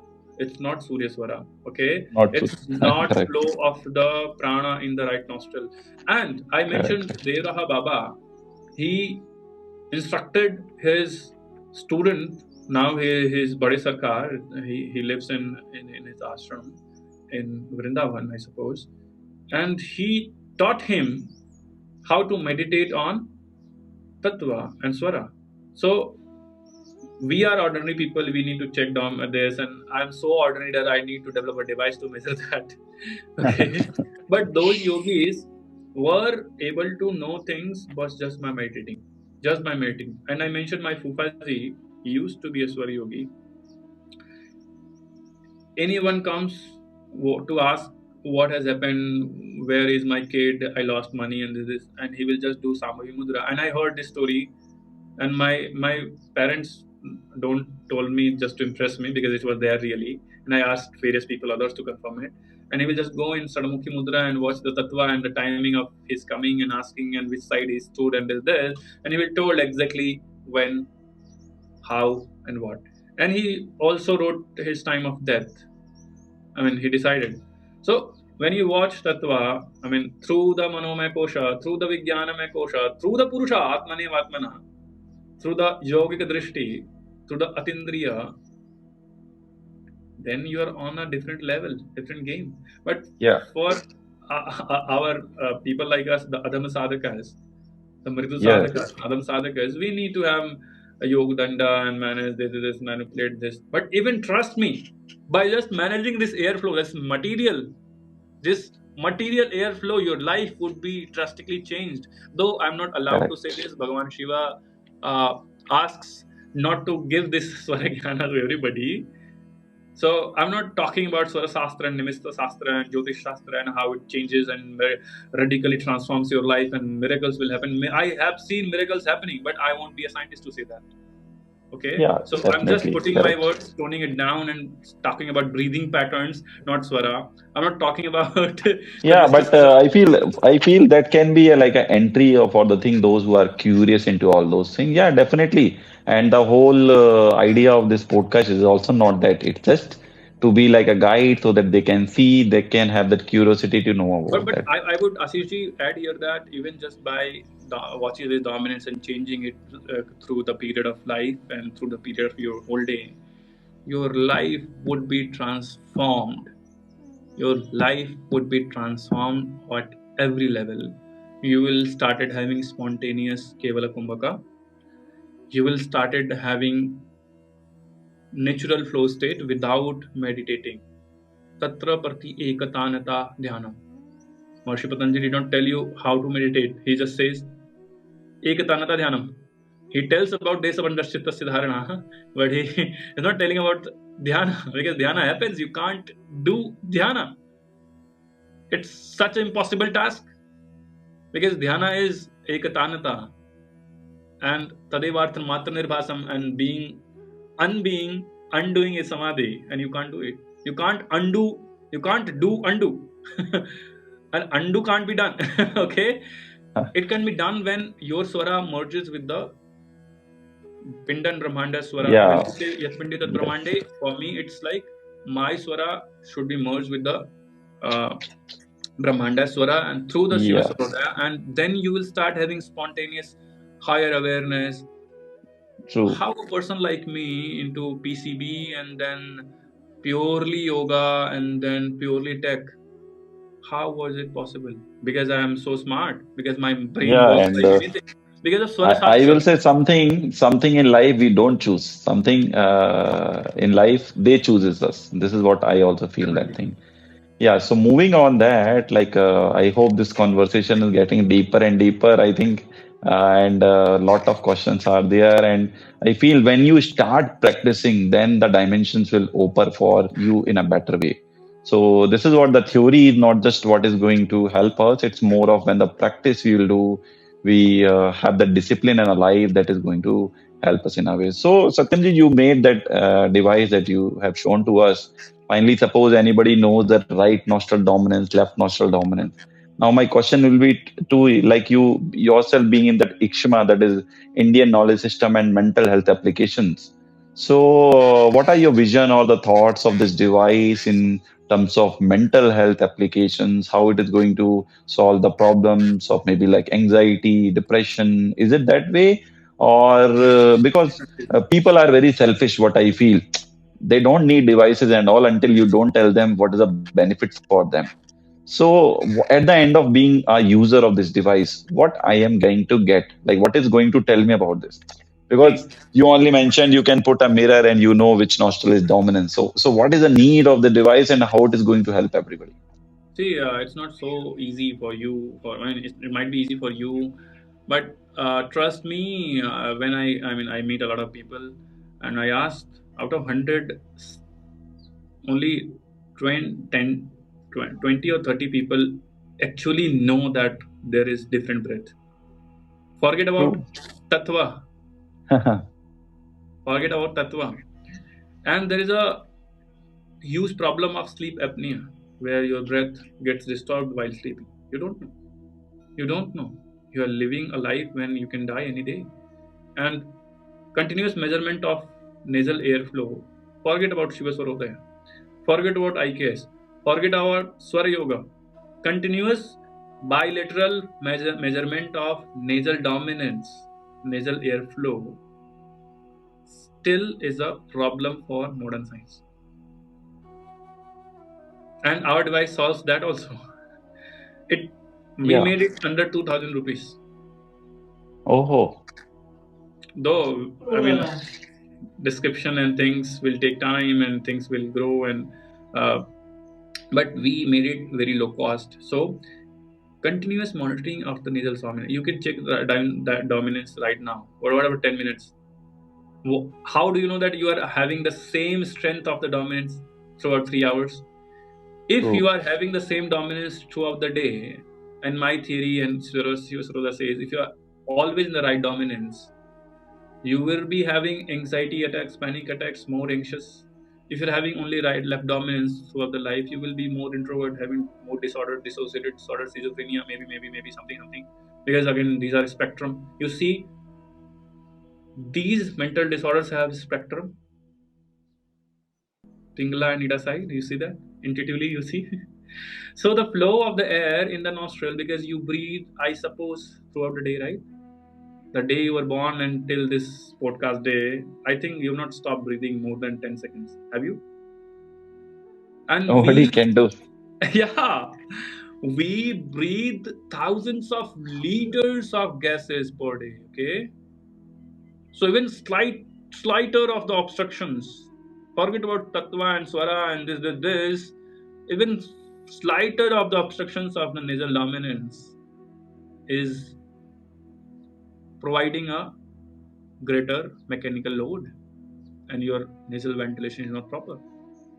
Okay, so not just as a Swara Yoga practitioner, as a modern people person also, bilateral nasal airflow monitoring has a lot of therapeutic potential, and still it's in the process. And people like you who are advancing and working on clinical populations on anxiety, depression, you guys should collaborate people like us, and you can just check in your population if the Yeah. dominance is changing or not. And the theory that a right dominance more than left a person is having, let's say we check your dominance 10 times a day, and 9 times you're having right dominance, and I checked it for 5 days and you're having right dominance only, and I see that your GAD anxiety score is higher, Hmm. then we can correlate that Correlate right that. dominance, right hyperdominance is linked to Hmm. Hmm, hmm. Yeah. anxiety attack, and it linked to pitta prakriti, pitta vikriti. So Ayurveda Shastra, mental health, these like wearable technologies. And when you talk about sadhakas, sadhana, I personally went to a lot of sadhakas, very adepts and dear sadhakas. I can't tell you their emotions, okay? Proving something, validating, inquiring something that was just mystical. That was something subjective. मानो तो है, नहीं मानो तो नहीं है. Nasal dominance होता है, yes होता है. It changes, I don't know. It changes, then something changes in the mind. Yes, I feel that, but I can't tell you. Problem solved. And we are, I mean, I'm just beginning my career, and as a startup, why I came into startup, because this is just one device that I developed in based on Shiva Sarodaya. I have listed more than 8 devices in my bucket list, and I would be Oh. launching every 6 months. That's how Oh, I great. have to come as a full-time entrepreneur. I would be continuing my Yeah. research, my thesis, my That postdoc. is very interesting, Satyamji, and I hope you will definitely do that because your intentions are pure. I feel whenever our intentions are pure to help others, definitely, and the nature and the cosmos will help us in maybe some ways. So moving further, like you mentioned of your PhD journey and me myself doing my PhD as well, we know it's not a easy or a straight road to go. Initially, everybody thinks, oh, it's a very great thing, but sometimes things become monotonous and you have to be on your own. It's not like being in college. Your professor will support you, your friend will support you, you have regular classes, you go attend, and at the last exam happen. So I would like to know the challenges that you found during the PhD journey, and I hope people who are on this journey or about to start, a lot of people call me, ask me this question. So would you tell like the challenges you faced, because that is something we all should contemplate See, on that, so that I won't yeah, say the challenges I face, because still I'm in the PhD thing, until and you are I ready. won't be able to tell you everything right now, because as you know, it's a process. And after getting the degree, I will again come back on podcast and tell you everything Yeah, detailed. But no, but I yeah, am interested in more knowing the challenges in between, like yeah, during thing or maybe I'll tell yeah, you. those things. I just toned it everything down. I will just tell you the major transitions. So you just think a person in PCB and then joined yoga science and learned therapy, and then went for a project on yoga, and then cleared net JRF, and I switched 3 universities in between. I spent six months, and I wasted 1.5 years almost. So right now I'm almost completing my 5th year, but in IIT Mandi it's 4th year. Okay, so I lost 1.5 year. Though I don't lost, I did coursework around places. I won't name those universities. I switched. In a bachelor's years only, I had a long feeling. I had a great feeling to go in any IIT and do PhD. But I won't say who and what. But I was discouraged. I would say I was discouraged. Even because I was switching my colleges, and back then IKSMHA Center just started. I'm the first batch or first scholar of IKSMHA Center. We had not no other IIT. I mean, IIT Delhi was taking NRCVE, and I applied there, and I was in contact with the professors there. But meanwhile, IKSMHA Center, IKSMHA, I was never just yoga person. I did 3 diplomas in Jyotisha and Vaishajya Jyotisha, medical astrology and Purohitya. I learned Sanskrit. Okay, I learned Ayurveda from my family.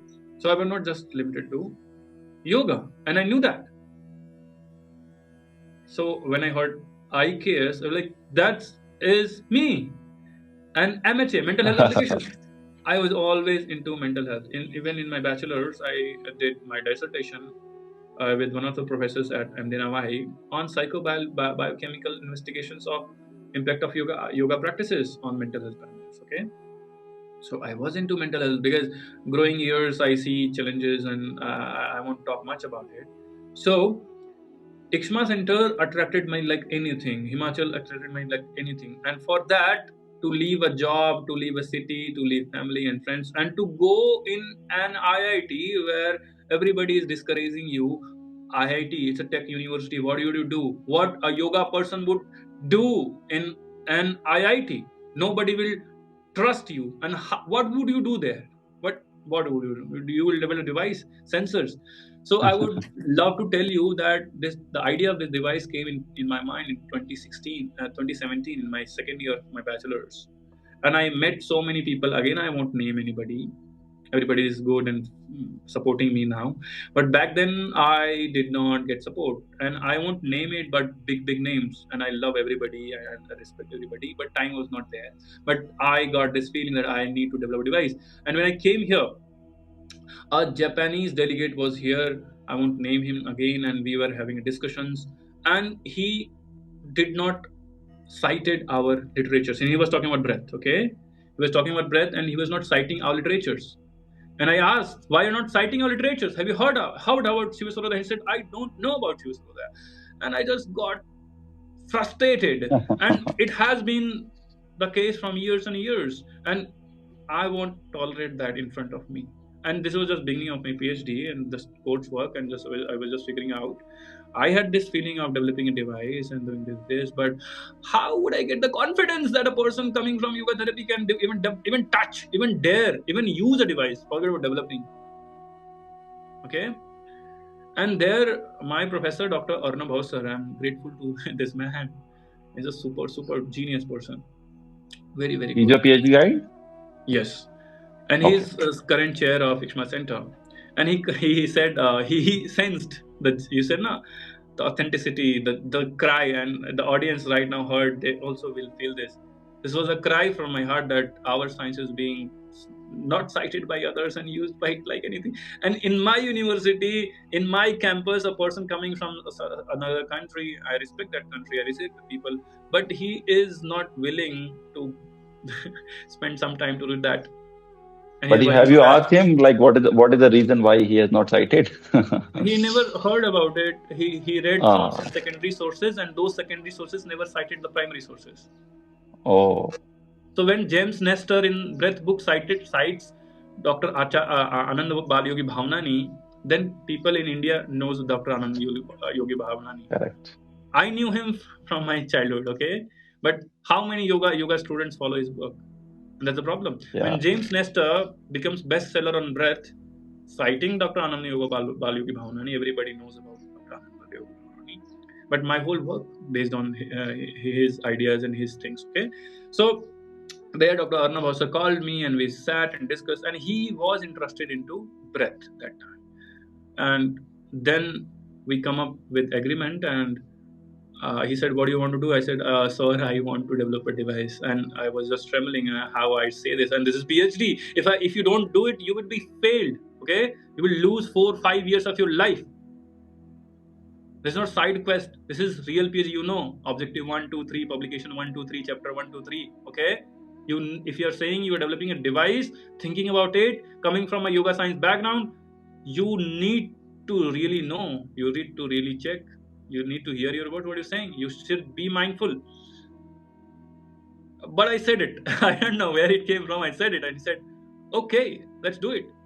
And then there came some interns for this summer and winters, and I started working with various interns, and I really got to get good people. I started telling them ideas, working with them, finding sensors, making Arduino project, making Nano project, then now turning towards PCB design, ESP32 based device. Now we are making it wearable and multimodal and integrated with this. So started from this. Interns came and started discussing 6 months. Within 6 to 8 months, we developed the first prototype proof of concept, and it worked superb. It collected all the data. And after development of device, for 3 years, for whole 3 years, nobody talked about. Nobody talked, nobody entertained, and nobody even was bothered. And the urge that you see in my voice right now, this was the same urge. I never changed. After development, Siddhi Asiddhi, I was this assertive back then also. When I tried meeting big people in yoga in 2017 to develop this device, and they did not entertain in good way, I was the same keen person. Right now, I'm the same keen person. After 5 years, I think I should be with God's grace. So that time, 3 years, and it was hibernation. Nobody talked, nobody thought, nobody think, no funding, all scratch, all bootstrap, all from my own pocket money and everything. And suddenly, Adani group invited this Pragya Tech, and my device got the first and 1 lakh rupees award. Money is not much, but recognition was good. And who were the contestants? Okay, my fellow contestants were from Meta and Facebook, from all greater IITs, good IITs, and all tech guys. So our device got rank 1 there and beated people from Facebook and Meta and fantastic. And this. And Dr. Preeti Adani gave the award and got appreciated. And that was the time Sankaracharya Krishnanandji was also there, and in front of Gautam Adani and all of them. I decided, award was not announced. I don't know I will get it or not, because the stories I heard about, the backstories were very fanatic. I mean, a lot of things, every competition has a lot of things and going in the background. And I decided, if I'm getting, I don't know I'm getting the award, but that was a deciding point. I just thought, if this place is not acknowledging my work, Pragya Deep Tech, IKS Deep Tech, IKS Tech. I mean, I started IKS Tech in 2017 and developed a device in my PhD, being one of the few people who started developing tech on IKS, Indian Nervous System Yoga. And if this platform is not giving me recognition, if my device is not getting recognized here, I will drop the device. I will throw it in the stream after my PhD, and that's done. I will upload everything on my Google Drive, open source code on GitHub, and I will give this technology to everybody. Again, I will give it, but in a different form. So I was able to transfer this. I was just ready. Just because 3 years of constant negation, constant, I won't say humiliation, but constant negligence.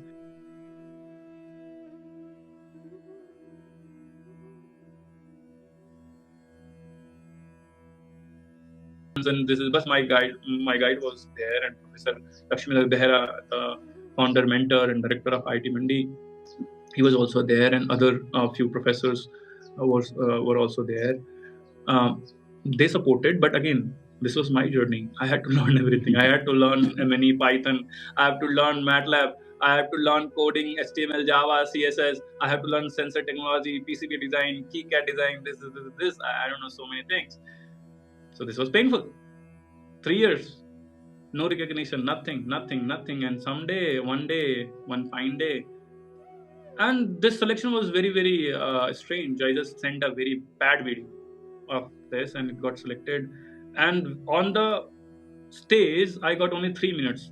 Though I was promised 10 minutes, everybody was getting 10 minutes. Even some people got 20 minutes to pitch their idea, the interview. I got only 3 minutes. I thought I am finished. They did not even give me 3 minutes. So how would I win? And about winning, because the situation was Pragya Tech, Deep Tech, IKS Tech, and I was doing this. And I thought if they don't recognize me, I will just leave it.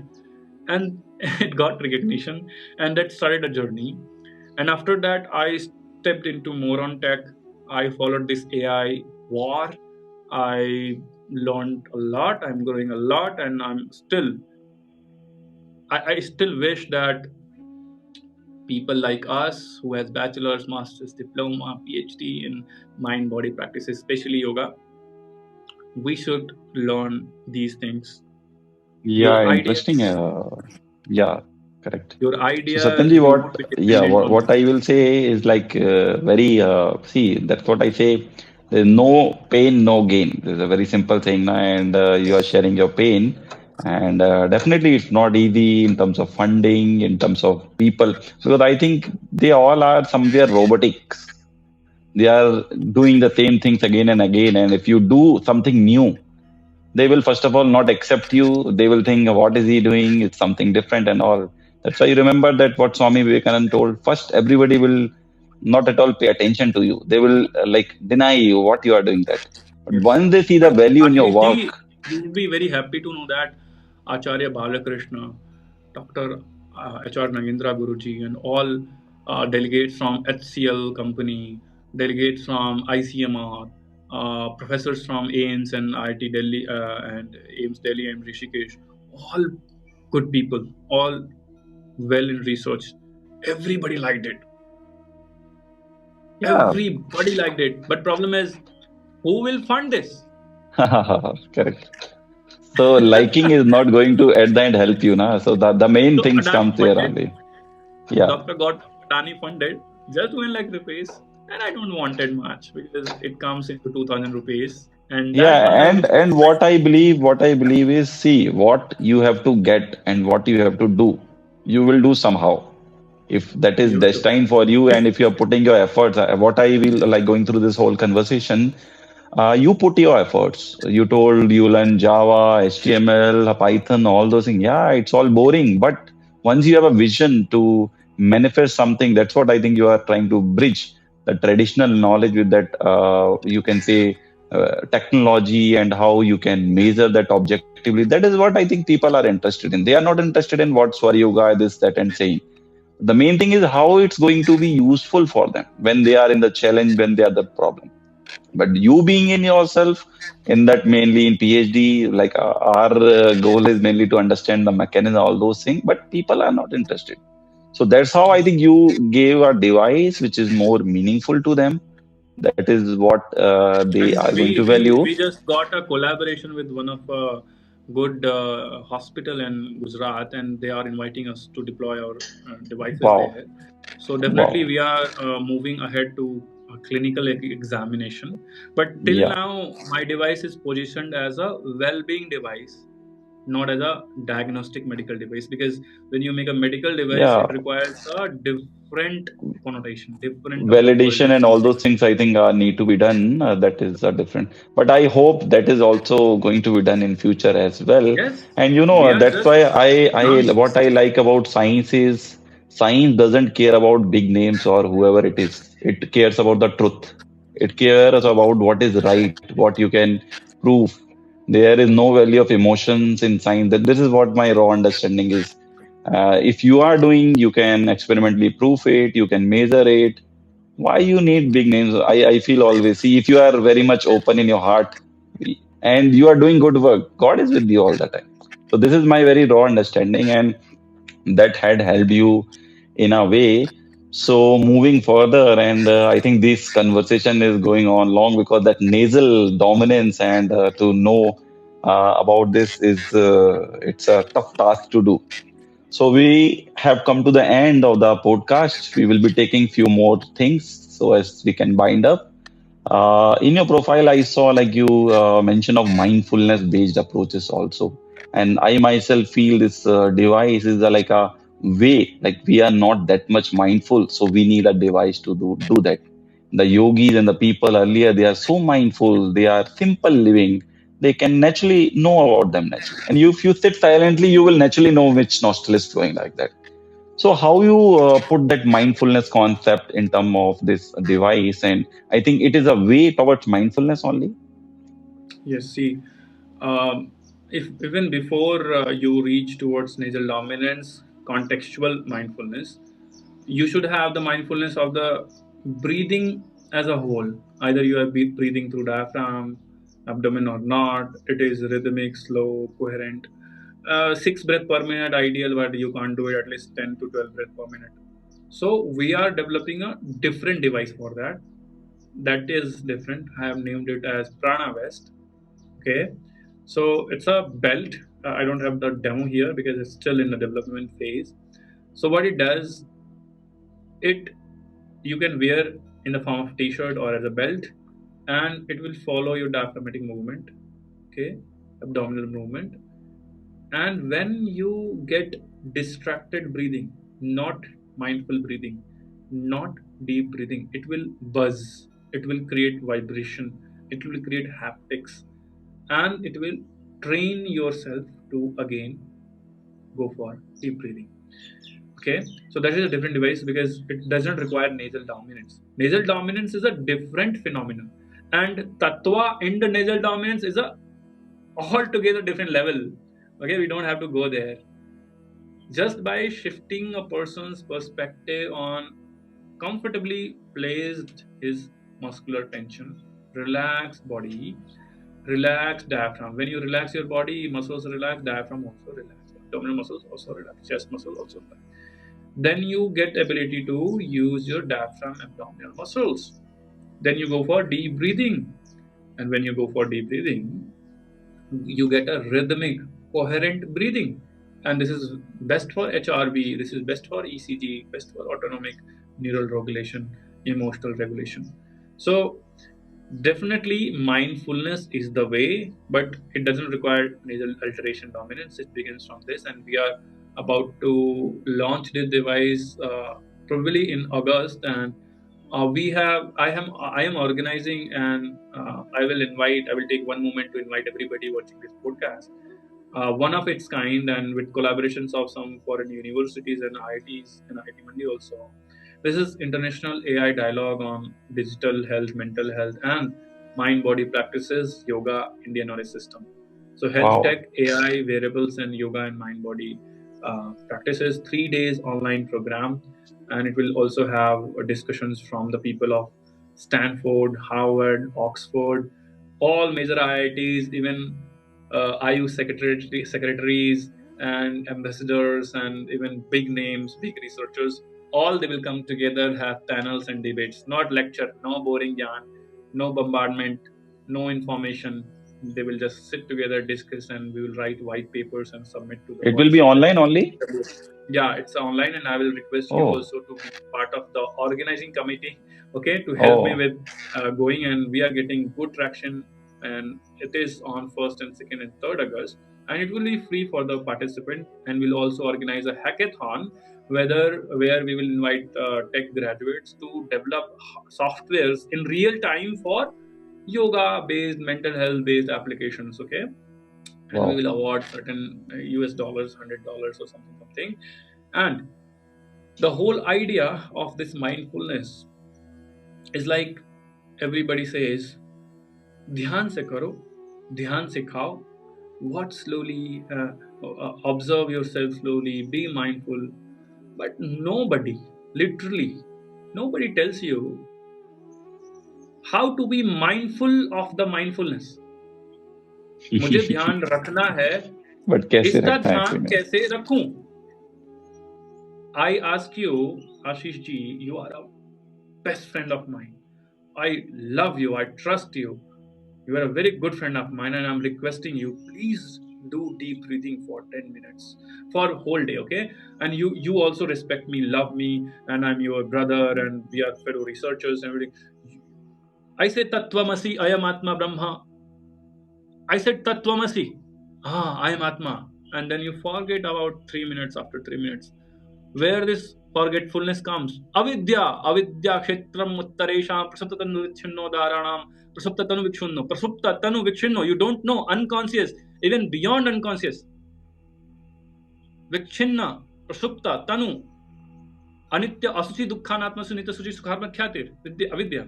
So because there is avidya, it begins from Mahata, begins from the creation itself. Your Anandamaya Kosha, the Ananda Varta we are doing here, it's rooted on avidya. Existence comes from avidya. So mindfulness is not just a practice. It's war against material nature. It's war against nature, Prakriti. You have sattva, rajas and tamas. During tamas and rajas, you won't be mindful. This is not possible. But yogis go trigunatit. First sattvic, first anti-tamasic, they convert and do dynamic practices to go sattvic, rajasic, from tamasic to rajasic. And that's where it stops. Building muscles, doing all the vinyasa and flow and big muscles, oh, nali, wali, yeah, rajasic, and end up living a miserable life. Okay? Dying unhappy. Yogis are dying unhappy. Seriously. Ending up accumulating wealth. It's good. The beginning. Then you go to sattva. Ending up accumulating devices, knowledge, books, big names, big ashramas, no money, but names. But that sattvic guna, when you have sattvic guna, tamas is just behind. Just behind it will come. And it will knock you at a time when you will never expect. So, fall from knowledge, from money, from tamas. Tamas is always. And guna tita is the yogi. Tada drashtu sarupya avasthanam. Because vritti sarupya mitratra and yoga chitta vritti nidodha. When chitta vritti, rajas and tamas and even sattva got nirod and you be in your state, that is mindfulness. And that is literally a war against chitta. And you cannot do mindfulness for a period of time, 3 hours, 4 hours, whole day, without a system. That's why we had Guru Padishta Margena, Yoga Meva Samabhyase, Alpahara, Matha, Ahara, Nidra, Vihara, Vichara, Sangha, this. Sangha is what? Biofeedback. If you're living with me and I eat millets and I live a good healthy life, and if you're eating junk 3 times a day, I will watch and slap on your face and say, Bhai Saab, this is wrong. You should not eat junk. This is the biofeedback. Living with a guru, Asato ma Satgamaya, Tamso ma Jyotirgamaya, Mrityo ma Mritam Gamaya, this is what? Sahana Bhavatu, Sahana Bhavatu, Sahaviryam Karvave, this is what? Biofeedback. But now you will say, there is no guru. There is no guru. And the gurus that we have, I don't know what intentions they have. Not good intentions. All good gurus are vanished in Himalayas. So what to do? Guru Brahma, Guru Vishnu, Guru Devo Maheshwara, Guru Sakshat Parabrahma, Tasmai Sri Guruve Namaha. Where to find a guru? Guru will appear when your sadhana will be good. So this is a vicious cycle. Then comes devices to ruin your mind. You lost guru and you got a addiction injuring devices, Facebook, Instagram, dap, photo, and this, and you got addicted. So first we were training you to get de-addicted from your own thought. Now you get a technology that making your thought even more addicted. Okay, so what is said in Vedanta? Brahma Satya Jagat Mithya, and social media then Mahamithya. Then now Brahma forgettable, Jagat Satya, and social media Mithya, virtual life Mithya, right? Jagata becomes Satya. And now Jagata is becoming Mithya. Forget about Brahma. Jagata becoming Mithya, virtual life becoming Satya, shallow breathing becoming Satya, tight clothing becoming Satya, faulty lifestyle becoming Satya. And when I ask you to get a cow in your home and go to Himalayas and live a good life, that becomes so extreme. How can you live in mountain? This is so extreme. He is not living in Noida apartment 3 crores in 14th floor where firefighters can't go. Ventilation is not there. No, there, that is normal. You eat junk, that is normal. But when you eat clean diet and have your own cow and you feed and you go to have this organic, this is so extreme. So the technology and modern science that we developed in the name of advancement and this, I'm not against technology. I love technology. That's why Yoga X Biofeedback is a private limited. It's a technology company. But the people who invented and used those technologies, or not invented, but at least used and commercialized and commodified, they were in Sattvic and Rajasic state. Forget about Trigunatit. They were not even in Sattvic state. That's how every YouTube will pop you like Pavlov's conditioning. It will ring you the way Pablo used to ring his dogs. Ring and give food, and dogs will come salivating. Every notification brings you towards your Yeah, phone. Satyamji, that is really, I also suffer with that, So that this is not you the get. problem of the haptics. This is not the problem of the Mm, ring. Same ring I will use you to go for deep breathing. Same ring, true, same true, true. vibration. I will put it in your abdomen, and when it breezes, buzzes, you were asked to go for a deep breathing, and you will end up doing at least 5 minutes of deep breathing. Yeah, And if it happens correct. every 2 hours, you are managing a system, you are developing a technology, and you are using a sattvic intelligence, rishi intelligence, ancient knowledge system as a modern technology in a sattvic form, where you are using this technology to make you more mindful. And that's why mindfulness is a war against chitta vritti, and that's a samsara. And you need a system, you need a guru. If you don't have a guru, you get a device becomes your new guru. But again, Yeah, there is a war, there is a debate. We will discuss this in whole I, detail, that I, what should I, we I use love that devices. narration that you gave, that it's a war between that sansara, that material life, and what you want to do. It's very interesting, and the concept of sattva you told, that it's until and unless you have a system, we will again going to fall into it. And I feel also like technology is not bad at all. It's how you are going to use it. If you have that initial, like you give a prompt to ChatGPT or you search anything on Google, based on that it will start showing you the same thing. So if that initial awareness we have somewhere, that initial prompt, then I think the whole journey will be somewhere changed. And I hope that's where the concept of mindfulness, and not just a concept, it's a wisdom, I think, when we apply in our life, that it's going to change us.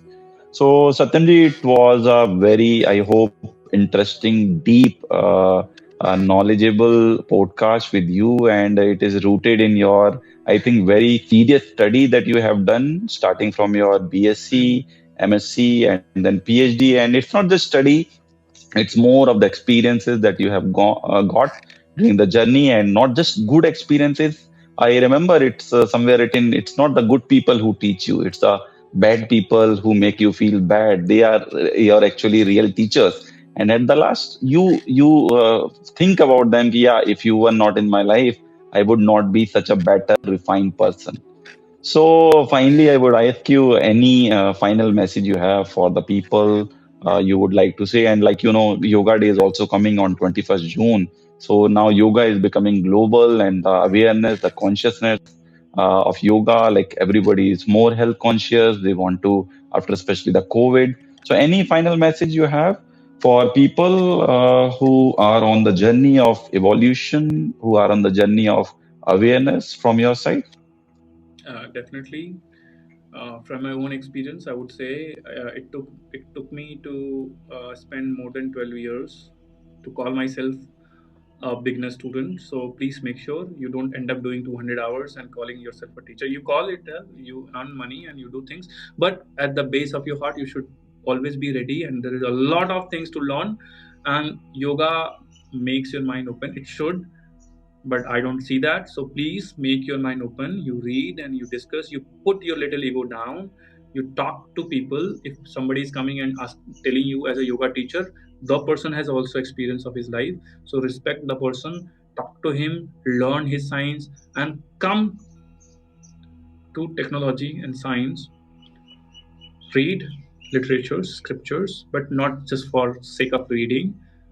If you find a nasal dominance, change it, see it. If you find a practice, you practice it under a guidance, obviously, and do little bit experiments.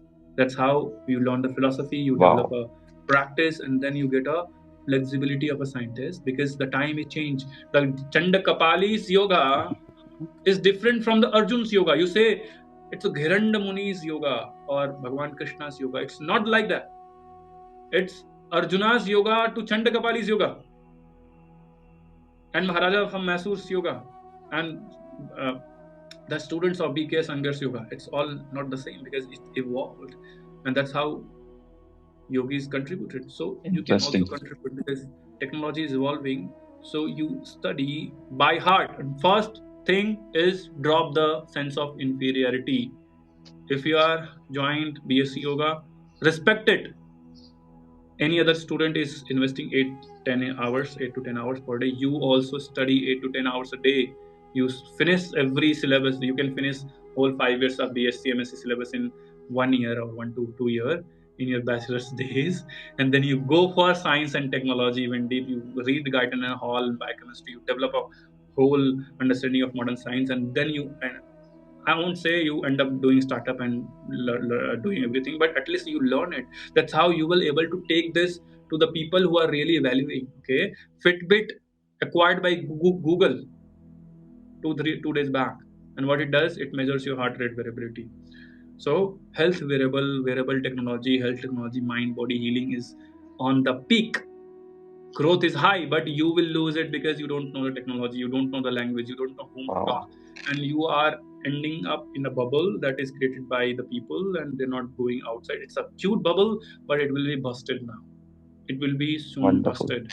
Okay, so you study the philosophy and learn the sloka, learn the primary languages, Sanskrit, speak Sanskrit, learn it, but learn other languages also, learn English, study sometimes poetry, develop some hobbies, learn guitar and dance and travel and do biking and develop some high side hobbies. And also, when you start this journey from philosophy to practice and getting the science and then technology and then end up speaking, talking, debating, challenging with humility.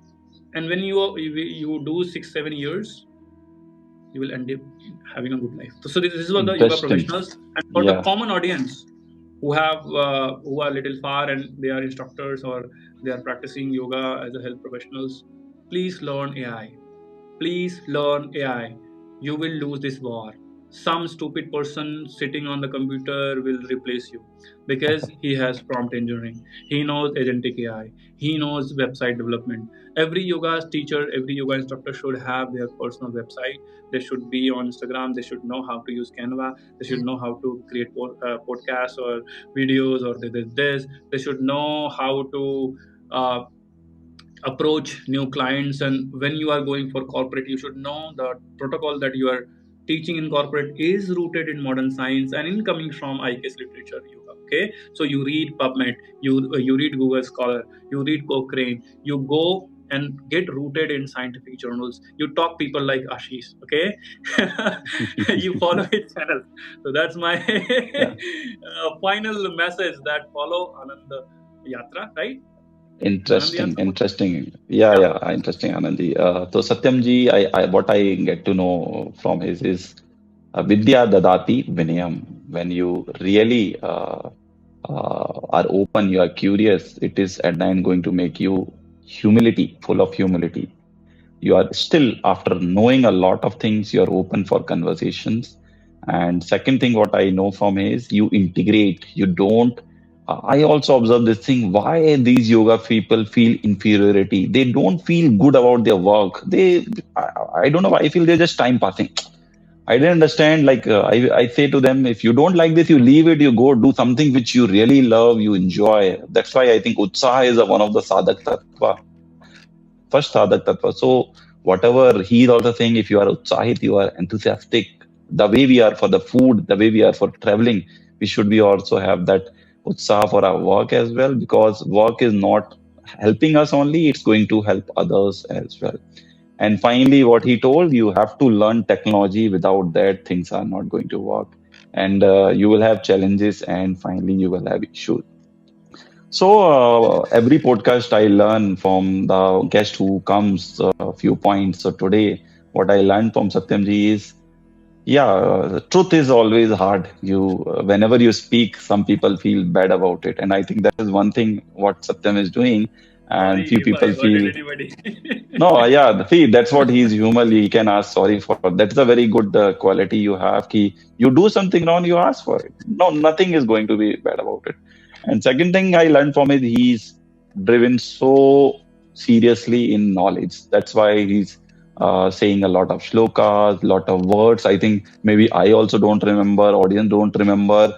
They need to learn and all those things. So he has a very serious training for in yoga-based teachings, yoga knowledge. So academically, he's really very good at his work. This is what I feel. And coming to technology, driven by his interest, driven by, you say, the feeling that he has to do something very important and to bridge the traditional knowledge with the science or the clear cut technology. So he's on that vision. So in this whole podcast, we talked about his journey of moving from the traditional knowledge to this scientific driven knowledge. And finally, we discussed about his journey, how yoga related, especially we talked in this podcast in deep, really deep about Swara Yoga, how the principles of Ida and Pingala Nadi, when breath is flowing through right nostril, when breath is flowing through left nostril, and there's a cycle. They don't go a single time in one nostril only. How you can utilize for your mental health, for doing good in your life. And finally, he talk of his PhD research. He has done a good work. He's not just talking of theory and all. He has done a work. On the basis of that, he's able to say, and he developed a device called as Pragna device, and he got awarded as well, like got a Pragna Tech Award in 2025. That's what, when we do something great, at the end, nature awards us with goodness, or nature. Money is very small thing, but the utility of the work you do for others, that is really meaningful.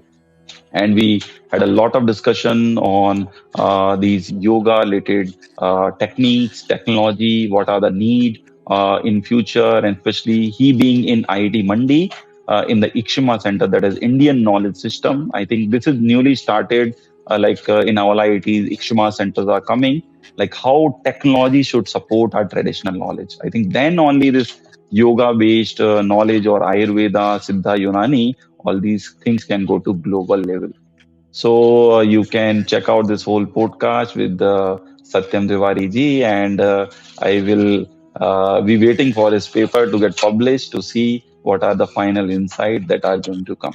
So finally, Satyam ji, what was your experience at Anand Yatra? Any words you have? Yes, the experience is what you said, Anand Yatra. So it's a Yatra of Ananda, and I'm really thankful, Ashish ji, for um, being a patient hearing and not just asking for asking, asking for asking. Okay, they look same, so they're different, and you are active listener, and I really like that. And you, I think you are the only one whom I know who is doing podcast in this and who is able to get good people and talk sense with them. Okay, and I think you are the inspiration for the students who are creative, who are into first year and second year of their bachelor's or diploma, who are like yoga में तो job नहीं है, government ने तो job नहीं दिया. You can do so many things. You can make your own platform. You can fetch your projects, and you can be a research associate, a scientist, and a podcaster, a creative person, an author, a writer, okay, a traveler. So I like this podcast and I enjoyed it from the bottom of my heart.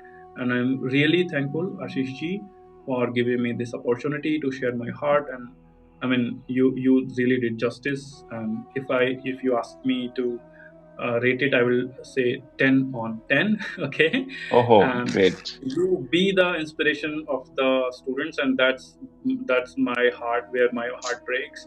I really wish my younger ones, my my junior fellow, I would say colleagues, who are into their first years and second years and third years or MSc or even diploma, and they are just figuring out life. They have just entered this yoga fraternity out of curiosity, out of health issues, out of research or ambition. I don't know. Yoga takes you in any way to connect to yoga universities and courses, or you just become a yoga instructor and teaching. There are people like us who are waiting for you. Reach us, okay? Talk to us. We might not be available all the time. We might not be telling you where to get your PhD admission done and how to prepare net JRF and how to clear paper one. There might be enough people there, but you are really stuck in your PhD. You don't know how to figure out your objective one and two, how to link it. Talk to us. Get an appointment for free. We won't charge you.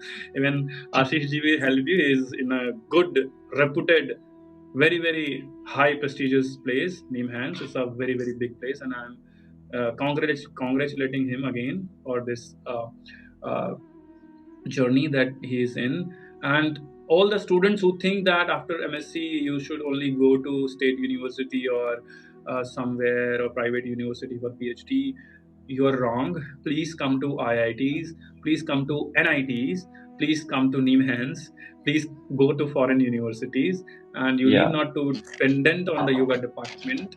You can do interdisciplinary. You can go as consistent studies and IKS. Every IIT has IKS cell. Every NIT has IKS cell. And after this podcast, if anybody, and I don't know how much days you will spend. If anybody contacts me before 12 or 13 May, I have one PhD opportunities in NIT Bhopal. Okay, the professor called me yesterday and invited for a good PhD student. If you have UGC net, you will be awarded JRF equivalent fellowship. Oh, JRF wow. is not so. You can get our help, but don't spam us. Okay, we might not be available all the time, but if you really stuck with your life, we are really waiting for you. But again, do your homework, okay? Very, And never very, we are very there. nice. Your big Satyamji brothers is are there, always and we will open to catch you. help and see. Yeah, we Nobody will catch helps you. so And much. I will Yeah. request Ashish ji also to develop some common email or some, let's say, Discord group or some Slack group or LinkedIn group. Again, not promotional that I made a podcast or something. We won't promote our work. I won't promote my device. We will make some small channel or something where student can join and Yeah. really get answered their queries, and this research into yoga becomes a top notch so that we develop the science and the technology and again win the war. This is the war True, of true, civilization. true. Okay, Interesting. so But that's I what we hope have today. all wars should lead to peace and all. Yeah. So within at peace, but outside you can do whatever is required from you. So it was a very great journey to talk to Satyam Tiwari ji in this beautiful podcast. So you can share this podcast with the people whom you love, whom you want them to evolve, and who may be interested in learning this science of Swara Yoga and make their life better and happy. So, and you can also check out this podcast after 24 hour awards release on Spotify as well. So thank you so much, Satyamji, for joining, and I hope we will again connect on some good topics, on something which is more relevant to this present situation. Thanks a lot for joining. Thank you, Ashish. Thank you very much. Okay, till that next time we'll meet. Try to see other podcasts as well. As he told, you can check out and see what is relevant to you, and if it is relevant, you can share it with others. Thanks a lot.